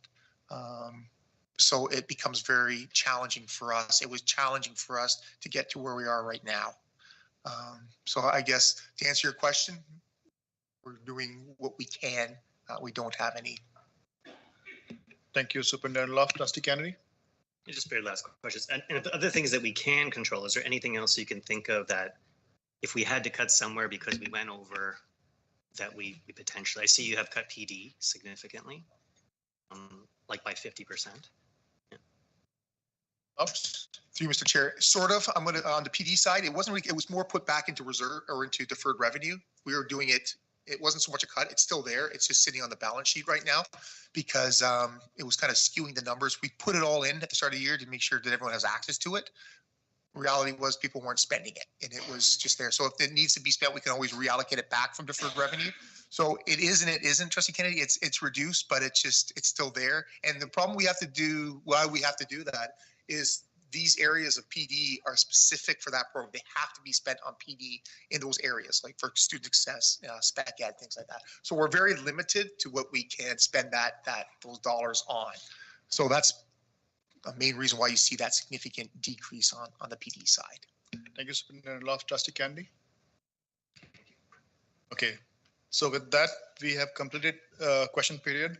And Trustee Kennedy, you still have 30 seconds left with all those questions. So it's pretty good on the timing. So with that, all trustees have completed question period. Trustee Murphy, you have already taken your time. So I shall now move on to debate time. You're going to have 3 minutes. Trustee Sandal, your mic was on. We're still considering the first. Oh, yes. Yeah, yes. we I will let you know when we are all done with this. Yeah. So with this, we completed question period. Now we have 3 minutes of debate. So either we use that for one question or you want to debate. Okay. So I'll just reset my timers. And Trustee Murphy, you have your hand up. You have the floor. You have 3 minutes for debate or question. And through you to whoever you think. You had mentioned, Superintendent Lofts had mentioned advocacy twice. So my question then is, in what area do you think that you need the most advocacy? Like what parts of the budget are the hardest to budget, and where would money be most used? Superintendent Lofts. Thank you through you, Mr. Chair, to Trustee Murphy. Sick leave is a big concern, and spec ed is another area too that most boards in the province are underfunded in spec ed. We've just been growing significantly over the last number of years. We're servicing more students, and it is based on a lot of factors, and probably Trustee Agnew has worked on this in the past as well. It's a lot of factors. A lot of the data hasn't been updated in a number of years, and that's how we're funded. So there is a portion that is based on enrollment, but it's a very small portion for spec ed. A lot of it is based on StatsCan data. So we're servicing more kids. We've serviced a number more kids over the last 5 years or so. So it's higher expense, but our revenue hasn't followed suit. So our gap is getting larger and larger. The other one too, like I mentioned before, was sick leave, and that's not unique to our board. That's across the province. So those are two big areas. Thank you, Superintendent Lofts. Over to Trustee Ohanchanada. You have the floor. Thank you, through you, Mr. Chair. So what can we do, fellow trustees? You'll be seeing an email probably in 2024, like we did last year, that we can bring resolutions forth to OXTA for any kind of issues that we need their help to help support us lobbying to the Minister of Education for support. These are the things that we can use our voice to support our staff for Halton Catholic District School Board. So please look out for that email if you have any questions. But if we need to advocate, that is one way we can do it. We can use our voice with OXTA. Thank you, Trustee Ohanchanada. Any other trustees? Trustee Kennedy, you have the floor. No questions. Sure, go ahead. So thanks for this, a lot of the answers, and it's hard to answer everything at once. Yeah, just a couple concerns. Really, the big one for me is, I mean, the numbers do change. Anything could happen from now. I guess I assume they did change last year, right? So it would be, I just wish we could have had something in there about, I know it's tight, but doing something to get those reserves a little bit higher, because the operating reserve is the one that concerns me, 12 million to 7 million to 5 million. Now, it looks like you have a projection going up, but the budget, it's a balanced projection, but we don't know if it'll be balanced until June, really, right? Or August. So I know you do your best. But it just, that's the one that concerns me the most. If operating goes lower, I believe we're supposed to have 2% is what we were told last time. And that should be about 8 million. It's really in that $5 to $6 million mark. And then I would like to see something maybe from our director or staff about seeing if there's anything we could do about sick leave. There's many reasons for sick leave. It could be morale. It could be people just being sick. It's many reasons. But maybe a survey or to find out why we have sick leave, because it sounds like that's costing a lot, and we could use that money for a lot of other projects for students. So, and the only other concern I have would be hiring, knowing kind of what the hiring would be for non-teaching staff. And my understanding was it's risen over the last 4 years, but our enrollment's down. So, we have less customers, but we have more employees. So that kind of concerns me just a little bit there. Thank you, Trustee Kennedy. And with that, we have completed question time. We have completed debate. And now I shall call the vote on the motion. Can we have the motion up, please? This motion was moved by Trustee Agnew and seconded by Trustee Powell. With that, I shall call the vote. So Trustees Kelly and Trustee Saunders, you have declared a conflict here. Just a reminder. Trustee Carabella? Opposed. Trustee Powell? Favor. Trustee Kennedy? Opposed. Trustee Ohanchanada? In favor. Are we voting on just the first resolution right Yes, we are voting on the first resolution, the motion in front of us. Trustee Agnew? In favor. Trustee Murphy? Sure. Trustee Chua? In favor. Trustee Deepu? In favor. Trustee McGuire? In favor. Trustee Murphy? In favor. And Trustee Duarte is in favor. We have 5 in favor, 2 opposed. Motion carries. We shall now move on to the second motion, and you'll see that on your screen. I will now read that motion.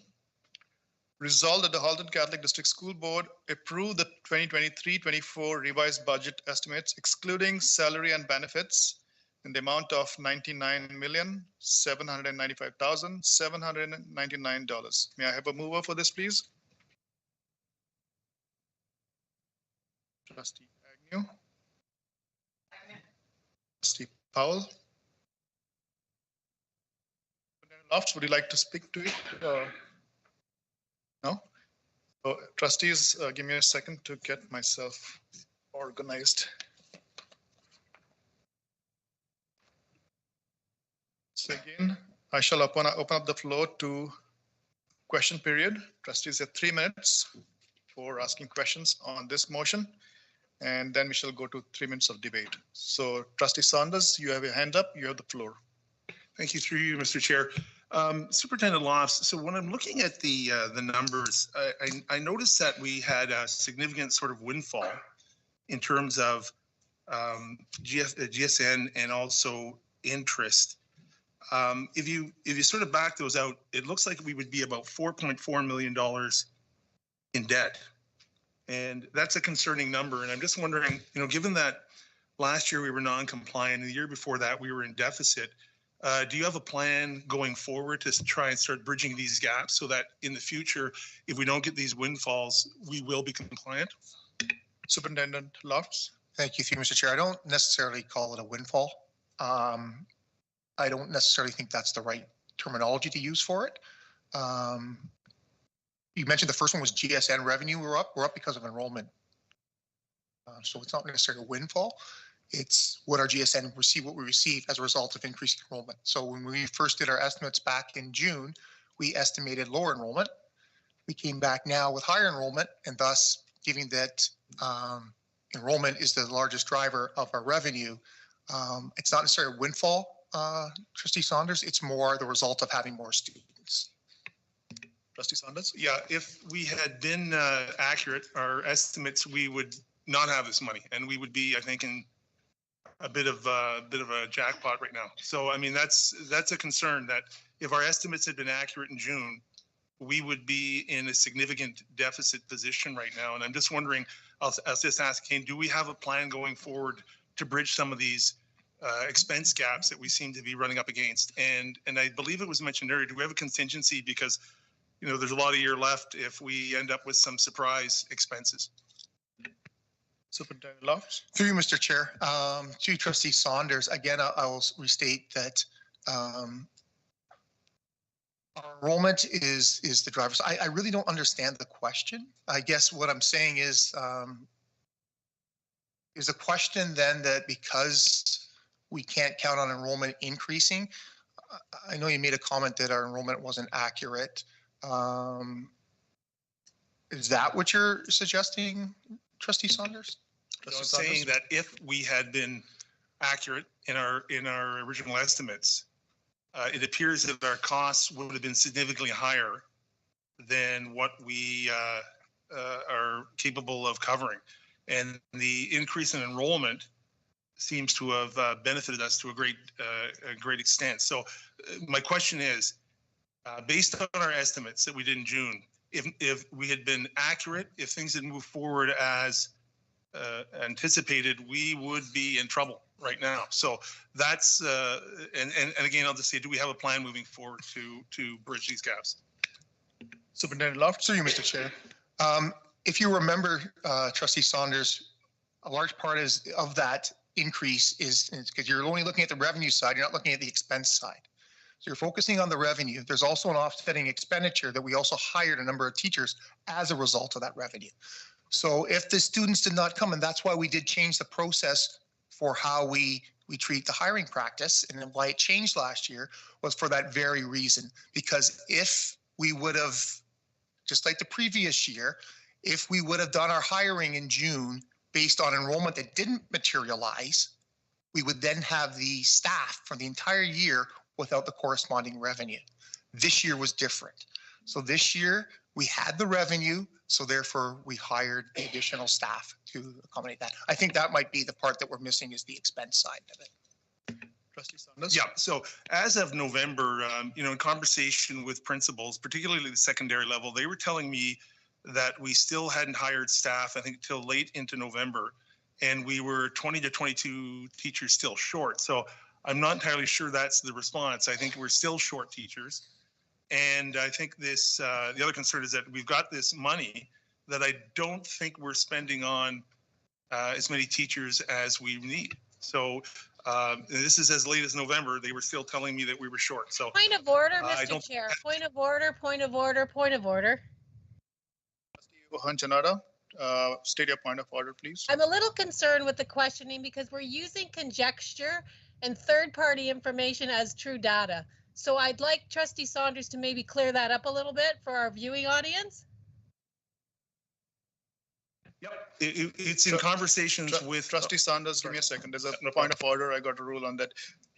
Trustee Ohan Janada, can you specify the specific bylaw or policy that's broken? No, I can't. But it's denigrating to our staff by using data. So that's what I'm referring to. I don't have a bylaw, so call me out of order, but that is not good information to use. It's not appropriate data. It's hearsay. Trustee Ohan Janada. So any statement which is denigrating to staff is in the trustee code of conduct policy. And if the statement, Trustee Saunders, could you clarify that statement once again? Yeah. So then I'll make a ruling on that. Yeah. The statement that you just made, just clarify. So this is information that principals were relating to me. This is information that they had done their estimates of how many students they were going to have and how many teachers. So this is information that was related to me. Thank you for clarifying that. So once again, Trustee Saunders, there's two things. Trustee Ohan Janada has raised a point of order. And Trustee Ohan Janada has said that we are denigrating wordings against our staff. And I would agree that. And I'll say that Trustee Ohan Janada is in order for this reason, and only this reason. There's a fine line between operation and the role we do as trustees, as governance. If principals are speaking to you, that's not about these issues. That's not what we should be discussing at these tables. Trustees have a hierarchy and a way to raise their concerns to staff. We have one and only one employee, and that's the Director of Education. So, Trustee Saunders, you can ask your question, but rephrase it. Thank you. Okay, thank you.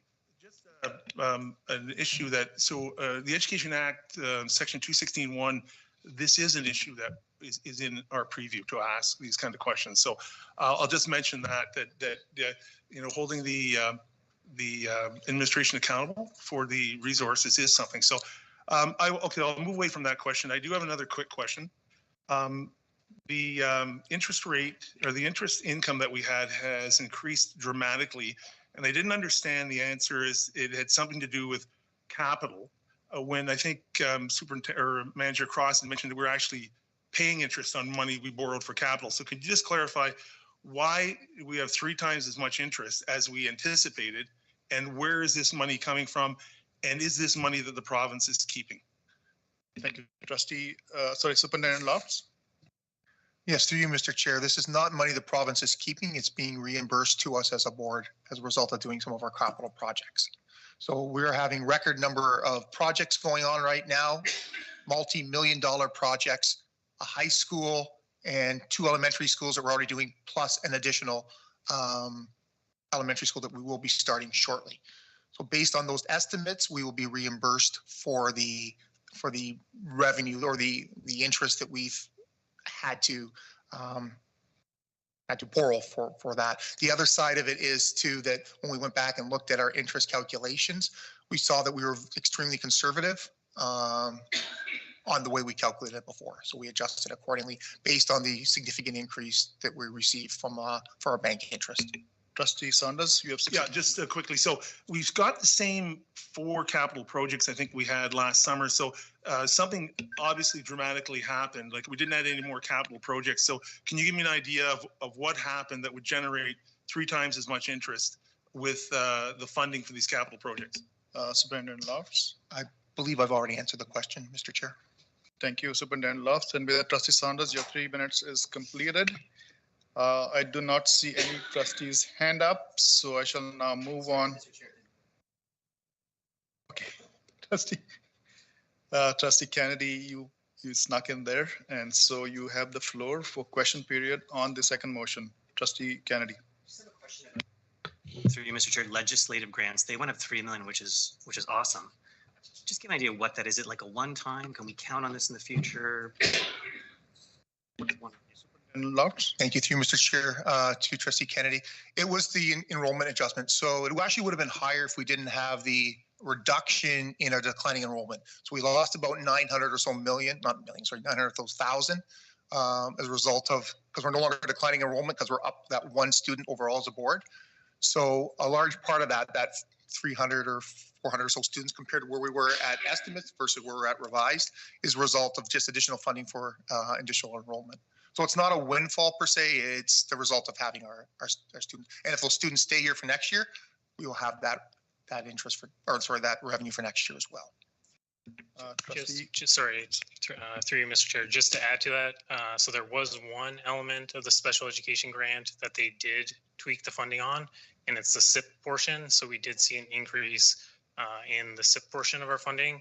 So those are for students with extremely high needs that require more than 2 staff members to facilitate their education. So it's now based on more of our actual needs. And so we saw an increase in special education funding. So I would expect to see that continue based on our school board's needs. Thank you, Trustee Kennedy. I think I will have to agree with Superintendent Lofts about the expense side of the calculation. So we got the GSN in, but we also have to spend that on teachers. It doesn't just sit there. Do you have an idea, like, I think it's about just under 12,000 we get roughly per student. When we get that extra GSN, not all of it goes to the new teaching staff. Like, we were able to use some of that for, I think there was something you had mentioned about fields, like these turf fields that we didn't have enough funds for because it was, like, is that now fixed? Fields? Through you, Mr. Chair, no, it's not. So really, we actually do have an additional 700 or so thousand or 600 or so thousand as a result of that. So we actually had to save, to be a balanced budget, we had to save above that, the fields amount, I'll just call it that for simplicity, because it counted against our compliant budget. So in order to be compliant, we actually, even though we already saved all that money in the past, we actually had to save over and above to be a balanced budget. So you are correct that there was that, but in part of this budget, we actually have an additional $600,000. The reason we were in a deficit last time, that 594, was because of, I'm going to call it the fields, the past projects that we have to expense through the amortization to offset that amortization expense. Thank you. Trustee Kennedy?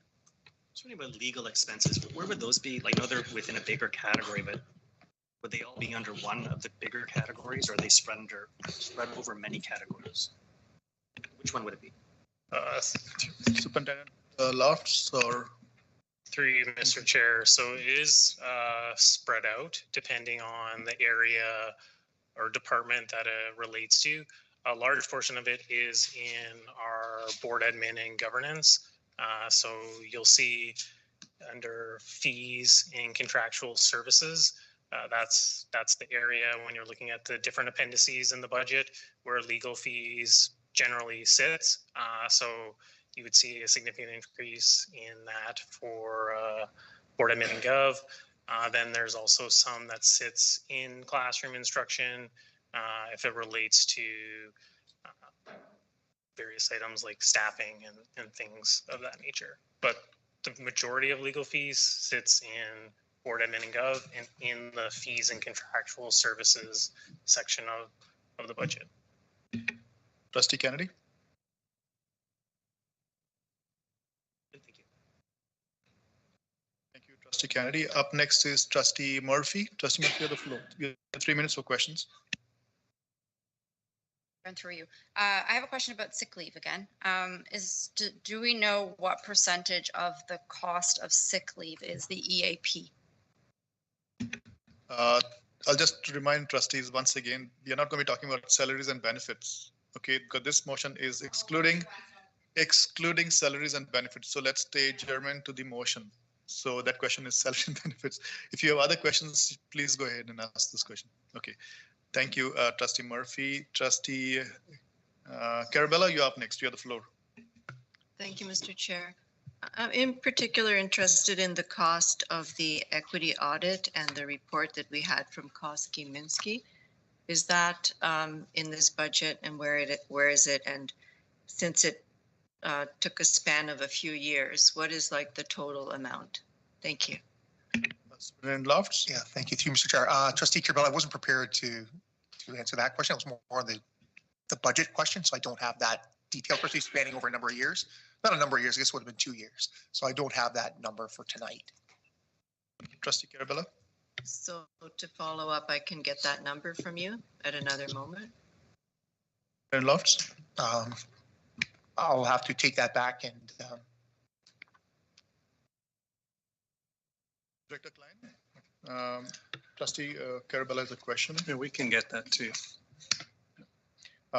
Trustee Carabella. All I have for now. Thank you. So we are done question time on the motion, on the second motion. I shall now open up debate for the second motion, and we have 3 minutes. So it'll be either a question or debate. Trustees, put your hand up. Trustee Kennedy, your hand is up for this? Okay. Trustee Carabella, is your hand up for us? Okay. So debate time for the motion. Second motion, can we have that motion up, please? If not, I shall call the vote. Is debate really just to give comments, or is it to ask questions and debate the questions? So the true sense of debate for a motion would be I'm for a motion or not for a motion. I'm for a motion because of this. Okay, or I'm not for the motion for this, and I'm asking trustees to support or not to support, something like that. But in this particular context of the budget, I don't see where we can really debate. These are numbers. So that's the reason I said you can ask a question or use it to say that I support or I don't support it for whatever reason you want. Okay, so that's the context of what we are discussing. So Trustee Kennedy, you have your hand up. Do you want? Okay, thank you. So since I have no other hands up, the motion is in front of us. It has been moved by Trustee Agnew, seconded by Trustee Powell. I shall now call the vote on this motion, and all trustees can vote on this one. Nobody has declared a conflict. Trustee Powell. I'm in favor. Trustee Kennedy. Opposed. Trustee Ohanchunara. I'm in favor. Agnew. In favor. Trustee Murphy. I'm opposed. Trustee Sanders. Opposed. Trustee Kelly. In favor. Trustee Chua. In favor. Trustee Deepu. In favor. Trustee McGuire. In favor. Trustee Carabella. Opposed. Trustee Duarte is in favor. We have 5 in favor, 4 opposed. Motion carries. We shall now move on to the third part, the third motion. Can we have that on the screen, please?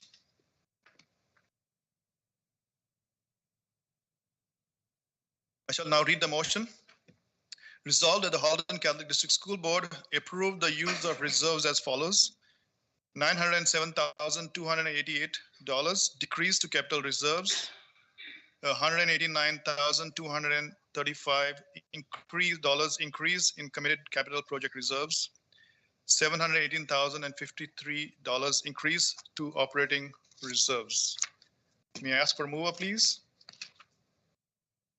Removal, Trustee Powell moves, looking for a seconder. Trustee Kelly. Superintendent Lofts, would you like to address any part of this motion? No, I don't think so, Mr. Chair. Thank you. Trustees, so I shall now open up 3 minutes of question time on the motion that you see on the screen. Trustee Kennedy, you have the floor. Thank you, through you, Mr. Chair. Can you just give us an idea of the main things that fall under operating? I imagine it's salaries, and what are some of the main parts of operating that we would need a reserve for? If we had to use it, what would it cover? Superintendent Lofts. Mr. Chair, Trustee Kennedy, you're just talking in general then? Basically anything, Trustee Kennedy, that would put us into a deficit position. So it could be used for salary. We don't necessarily look at it per se on well, this reserve is going to be used for salaries and this is for benefits and such. It's just more once you finish looking at all our expenditures, this is what we'll use it if we need to dip into it like we have in the past. So it's not necessarily, it can be used for everything you described. So anything kind of operating related. So salaries, benefits, heat, hydro, things like that. Kennedy? Sir, just wondering why are we only voting on 3 changes and not the other 2 or 3 that are in there? Why just those specific items and not the other? Superintendent Lofts? Through you, Mr. Chair. So the other items that are reflected in that ministry compliance are ministry required adjustments. So we don't actually have a say for those. It's generated through how we're doing our spending that the ministry is putting changes in there. So that's why we didn't put them in the resolution. They're primarily related to capital transactions or projects that we did pre-2019, where they don't count against our compliance from a certain perspective. Trustee Kennedy? Hey, Mr. Chair, just wondering, are we able to use other parts of these reserves for other parts of the reserves? Like, could money move around? Like, which ones could move? Yeah. Through you, Mr. Chair, to Trustee Kennedy. So essentially, anything that's available for compliance, except for the items that I just talked about, where you kind of see in and out, is at the board's discretion. So should we need to move funds, for example, from operating to capital, because there's a project that the board wants to commit to that it's not funded through the ministry, we can certainly do that through board motion to reallocate funds from the operating reserve to the capital for something of that nature. Vice versa, if our day-to-day expenses exceed what we have in reserves at some point in the near future, you can also choose to reallocate reserves from capital that hasn't been committed. So there's 2 components to the capital that you need to be aware of. The committed, we've already kind of started down that process, so you can't really touch that one. But the general capital, you could, through board motion again, allocate to cover operating costs should there be a need. And anything below that is all ministry reserve information that we can't touch, or we don't really, it's not a true revenue to spend. So when I'm saying that, the EDC or the contributed to or committed to land, we've already shelled out the money for that. And it's just the way public sector accounting standards work. There's no amortization on land. So any revenue you raise for that just goes to your bottom line, but you've already spent the money, so you can't really double spend it. Trustee Kennedy? So just regarding the operating reserve, if we needed, like last past year, we used funds from the operating reserve, the past budget. If necessary, we could use capital reserves to the operating reserve, in theory.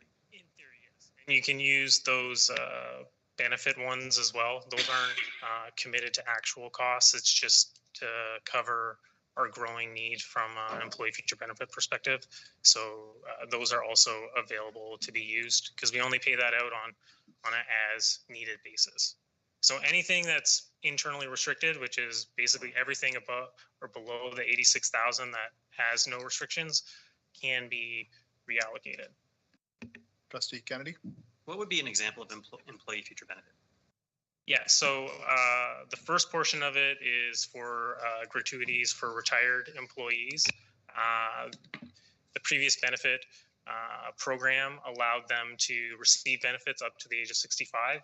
So a portion of that, and that's the portion that you're seeing the ministry have us increase our expenses every year to accommodate.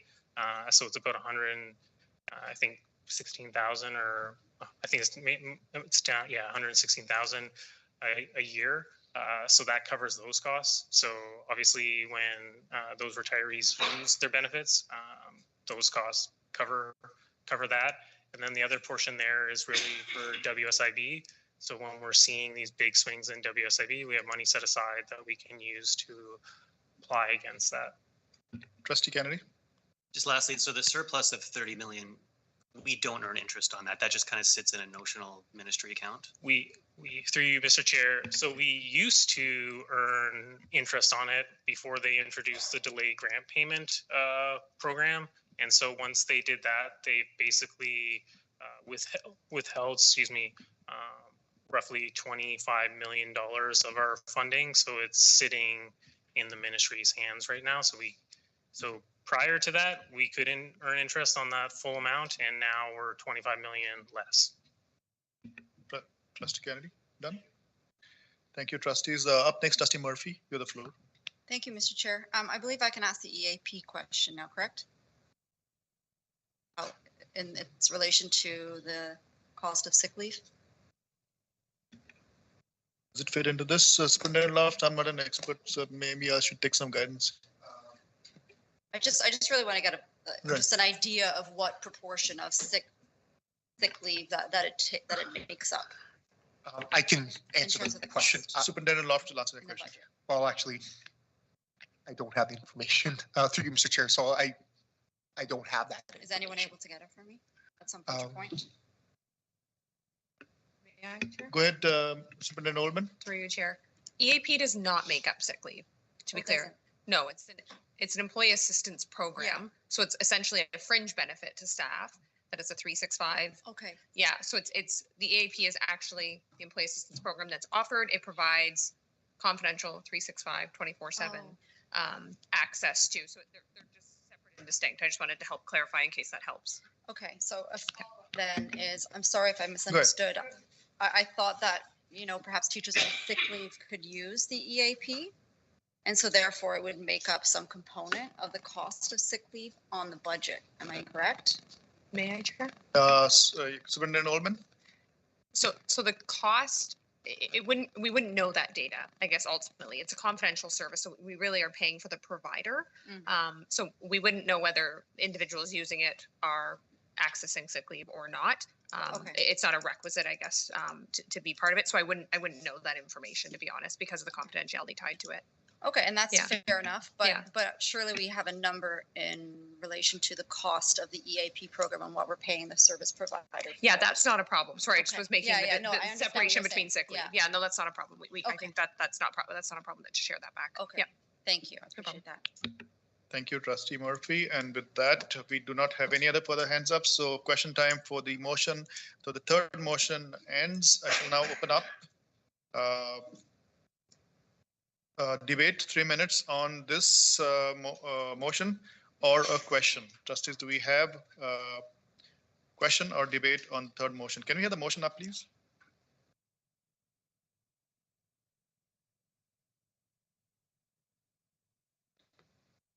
So we have the motion up in front of us. It was moved by Trustee Powell, seconded by Trustee Kelly. I see no other hands up, so I shall close the debate and call the vote on the motion that is seen in front of us.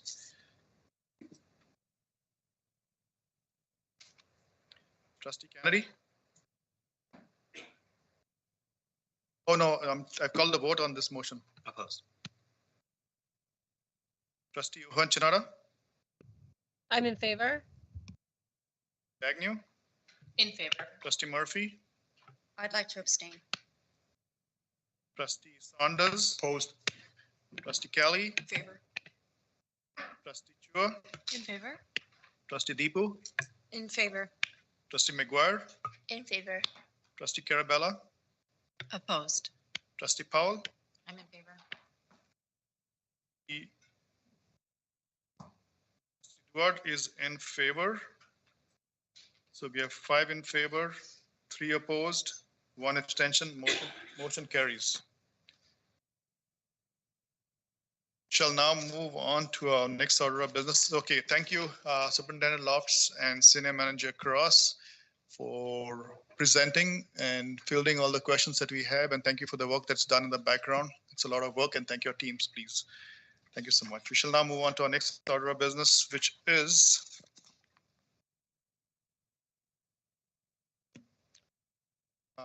information items. Item number 11, we do not have staff reports. Item number 10, we move on to information items. Item number 11.1, Director's Report. Director Klein, please present your report. Thank you, Chair. A very brief report. I would like to start off by saying thank you to trustees on the occasion of the passing of my mother. I was very touched by the flowers that I received, my family received earlier. Certainly it's a testament to a life well lived and someone who dedicated her life to her faith and to her family and was a huge believer in Catholic schools. I was part of a generation that dedicated a lot of their time and energy to church and to schools, and who believed in the power of Catholic schools to add to the commonweal of society and to evangelize and to do all sorts of good in this country and in this province. So it was great. It was very happy to receive that from you. So thank you from my family and me for that. You'll notice that you have in front of you a book that I know Trustee Carabella and Trustee Saunders and Trustee Duarte would recall, and of course Superintendent Dinolfo, because it was a much colder evening, not in December, but in November. It was more miserable. We were together at a CPIC inspired event for, in terms of its pastoral call for its parents, but we were invited to it and we attended, and we had the honor of having from St. Augustine Seminary, Professor Josephine Lombardi, who is a renowned theologian, and came and spoke to a fairly small but dedicated audience on a topic that unites all Christians, and that is the Lord's Prayer. And I think for all of us who are parents, who work very hard to ensure that the faith is passed on to our children, a faith that has gone back for millennia, that this is really at the heart of it, is that prayer. And she talked about its history, about its context, about how, in terms of the advancement of the Synod, that is something that will be a focus in the next several months globally. And again, this is a small book that allows us to enter through that beautiful prayer and unite us with other Christians, and again hone our skills. A couple of other things that were there too, as again something that came from my budget for all of you for that, and that is something as well that came from Jillian and Lori, and that is a nice little handy guide to the Examen. The Examen, as many of you know, Trustee Saunders, of course, who was trained by the Jesuits, would know that the Examen from St. Ignatius is something that is a great gift, one of the gifts in our traditions that allows us to, I think, capitalize on what I firmly believe is just human nature, is that we take time to think about how our day goes and where God was present within that day in the darkness and in the light. So that is just offered to you as a bit of a gift as we enter into the waning days of the Advent season toward the great feast of Christmas. And of course, we wish for all of you a blessed Christmas feast. You're welcome for a brief director's report. And the real highlight for me was getting a report from the annual from the Cancer Society, thanking our board, highlighting a few schools. So, and I apologize for the typo. I was thinking in a Trinitarian way, and I forgot one of the schools. So it was Christ the King, Assumption, and Holy Trinity were the schools that really were highlighted in terms of the annual Relay for Life. And I know through many tweets and many other outreach opportunities, you're aware of these, not only at our schools, but elsewhere.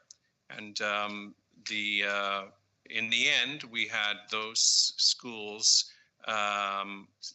contribute between $250,000 to $500,000 to the fight for cancer research and cancer treatment. And I don't think I need to say to any of you that is, of course, a disease that very few of us as a family have been untouched by. So we're so grateful to those schools for that, to their energy, to their creativity, and to what I think has been a gift of Catholic schools for 150 years in the province. That is not just a school system that works to ensure that we are strengthening and teaching the faith, but also that is open to society and thinks of the common good. And so we're very, very thankful for those schools. simply the highlight for this, again, fairly brief, but hopefully light-filled pre-Christmas director's report. Thank you. Director Klein, trustees, do we have any questions for Director Klein?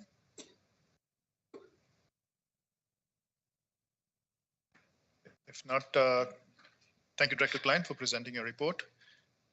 And brief though it's informative for trustees, but thank you for that. We shall now move on to item 11.2, 4-year ministry enrollment projections. Superintendent Lofts, please present your report. Excuse me, Mr. Chair, and through you. Mr. Chair, we're pleased to present the ministry enrollment projections report for review. These projections were forwarded to the ministry, and Dylan Gunnar-Sakaran is available here as well to answer any additional questions that may come up as a result of the report. Mr. Chair. Thank you, Superintendent Loft. Trustees, do we have questions on the 4-year ministry enrollment projections? Seeing none, thank you. I can see your hand up here. Now I see that. Trustee Kennedy, you have the floor. Mr. Just overall, in general, our expectations are for enrollment to increase really quite a bit 4 years from now. Do we have a just like really from 2026 to the 2027? That's a big jump. Like it goes up, goes down, and then up again. Generally, where would you expect to see that? Would it be secondary schools, and why the increase? Is it just population growth or? Dylan, you're good. Thank you, and through the chair. So the increase that you're seeing from 2026 to 2027 is largely as a result of new development in Halton Hills and Milton.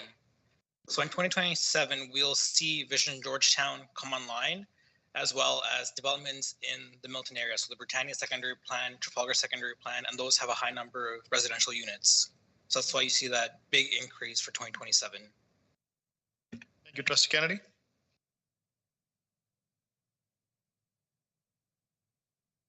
Trustees, any other questions on the long-term plan? Oh, your ministry enrollment projection, sorry. Seeing none, thank you, Mr. Gunnar-Sakaran and Superintendent Lofts for presenting your 4-year ministry enrollment projections. Thank you. We shall now move on to item 11.3, construction report. Superintendent Merrick, please present your report. Thank you, Mr. Chair, and through you, we had the construction report for December. First up, I believe it is Milton number 3, your St. Kateri build up in Milton. You can see from the photos the roof deck is going on now. Our transformer has arrived and is mounted at the front of the school. And we have mechanical units going on the roof, and as well we have some gravel infill coming in for the parking lots as well. So lots of progress at Milton number 3. For next month, we'll be pushing to get the roofing completed. And the windows are going in. This started about a week and a half ago. So hopefully finishing up windows and getting us watertight and some heat in the building to help the interior finishes move along. Next up, we have the Milton number 9 elementary school. You can see from the photos there again, we're working on the roof. Most of the roofing deck is on, but there are roofing materials going down and parapet being built over the classrooms and the gym. We also have electrical ongoing at the front of the school and then within the building as well. So for next month, hoping to finish off the roof. We have some windows going in as well, which allows us to start the interior of the building. And then lastly, we have the North Oakville number 4 build. This one here, the roofing is actually complete now. And you can see they're moving on with the exterior of the building. Brick veneers on about 3/4 of the building now. Some of the rooftop units are in place and they're already starting on interior painting. And the majority of it is watertight. And over the next month, they'll be finishing off the brick around the remainder of the building, and then really focusing on the interior now that we're watertight and can get heat in the building. But great progress on all 3 sites, and happy to take any questions that trustees may have on those 3 projects. Thank you, Superintendent Merrick. Trustees, do we have questions for Superintendent Merrick? Seeing none, thank you, Superintendent Merrick, for your updated report. And with that, we shall move on to item 11.4, change of date, April PA Day. Superintendent Dinalfo, please present your report. Thank you, and through you, Mr. Chair. This information report is regards to the email that was sent by Superintendent Kroll yesterday to trustees. There is a total solar eclipse happening on Monday, April 8th, 2024. Some other districts, school districts, have modified their school year calendar to change the PA day that's been scheduled for April to coincide with April 8th. The reason being, the Government of Canada has issued a notice of warning when the eclipse is happening that for safety, for students, for staff, for all people in society, looking directly at the sun without appropriate protection can lead to serious problems such as partial or complete loss of eyesight. Because of the time in our area that the eclipse may occur is around our dismissal time at 2 p.m. to 4:30 p.m. As a precautionary for student safety, we have proposed that we amend our calendar so the PA day in April will be on Monday, April 8th. This decision has been in collaboration with Halton District School Board as we do the shared transportation and together with Halton Student Transportation. Earlier today, we met with the School Year Calendar Committee, and they do support this amendment to the school year calendar. So I bring this information to you as the Board of Trustees for approval for the change of date for the PA day in April. Thank you, Superintendent Dinolfo. Trustees, do we have questions for Superintendent Dinolfo? Seeing none, thank you, Superintendent Dinolfo, for providing this information to trustees. This will be an action item at the next board meeting. Okay, so thank you for that. We now move on to our next order of business, which is miscellaneous information. 12.1 student trustees update. We do not have that today, so we shall skip that. 12.2 OCSTA update. Trustee Ohan Chanada, please present your report. Thank you. Excuse me. And through you, Mr. Chair, fellow trustees, I'm going to read through this. It is in the package, but OXTA, and on behalf of OXTA, we'd like to thank all Catholic school students and staff who have participated in creating videos about this year's Catholic Education Week theme, We Are Called to Love. Overall, there were 86 submissions and reviewed. They were reviewed and received, and a short list of 32 qualifying videos have been posted online. There has been an email that's gone out through Halton Catholic District School Board.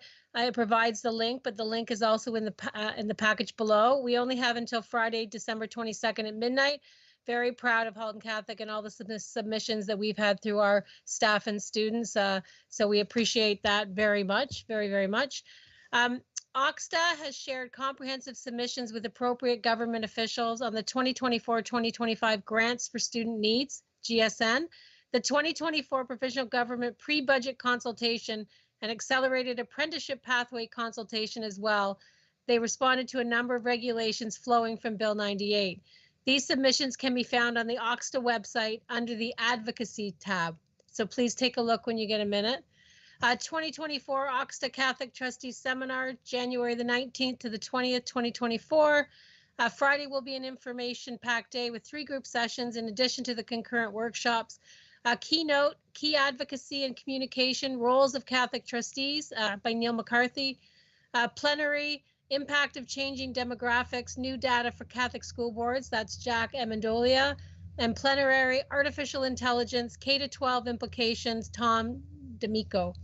One recent addition is the Ministry of Education Workshop for Chairs and Vice Chairs, Managing Conflict, Promoting Safety and Supporting Public Participation at School Board Meetings, presented by Marian Thompson-Howell. The session for chairs and vice chairs at school boards will build on participant skills in managing conflict that may arise at board meetings while respecting human rights, ensuring respectful public discourse and participation and responding to any safety needs. To build on this theme, Atul Kapoor, who we very well know, will be providing a workshop for all trustees on key practices for effective school board meetings. On Saturday morning, following our Eucharistic celebration with Father Jim Mockler, Cadmus Delorum will be speaking on what we inherited and the roles we shall play together to ensure truth and reconciliation. There's a link there for all program and registration information. And on behalf of OXTA, I would like to take a moment to express heartfelt gratitude to all trustees at Halton Catholic District School Board, staff and students at admin for your tireless efforts and advocacy on behalf of publicly funded Catholic education, and to wish all the students, staff, and families at Halton Catholic District School Board a very Merry Christmas with continued blessings throughout the new year. Thank you for your time. Thank you, Trustee Ohan. Trustees, do we have questions for Trustee Ohan Janara? Trustee Kennedy, your hand is up? No? Okay. Trustee McGuire, you have the floor. Thank you. Through you, Chair, I just wanted to, on the topic of the OCSCA video contest, our Student Senate had a submission. So I just wanted to thank them for their efforts and stuff, especially our media reps who put the video together. So if you'd like to vote for that, that's on the website. Thank you. Thank you, Trustee McGuire. And yeah, thank you, Trustee Ohanchanada, for your report. And yeah, that was a big effort across our system. Thank you to communications and Director Klein and all the staff that have taken time. Students who participated, great job. Look forward to the results soon. On the topic of resolutions, as Trustee Ohanchanada talked about, I will once again reach out to trustees for your support like last time for resolutions. These are important because this is our main role for advocating for funding and for other things that we need in our system. So I shall be doing that shortly. Once again, thank you, Trustee Ohanchanada, for your report. And we shall now move on down the agenda. Next is correspondence. We do not have correspondence today. And item number 14, open question period. Director Klein, do we have any questions submitted tonight? None. Thank you, Director Klein. Next item is in camera. We do not have to go in camera. And resolution regarding absentees. We do not have any absentees today. So we shall move on to adjournment and closing prayer. May I have a motion to adjourn? Trustee Murphy. May I look for seconder, please? Trustee Carabella. All in favor? Anybody opposed? Seeing none, the motion carries. Please join me with the sign of our faith for the closing reflection and prayer. In the name of the Father, Son, and the Holy Spirit. Dear Lord, as we approach Christmas and look forward to the fast approaching New Year, let us take a few minutes to reflect on the past year. Let us reflect with gratitude on all that we have been given in life, our families, our friends, the community here at Halton Catholic District School Board. Let us reflect with gladness on all that is good and beautiful and kind and giving in this world.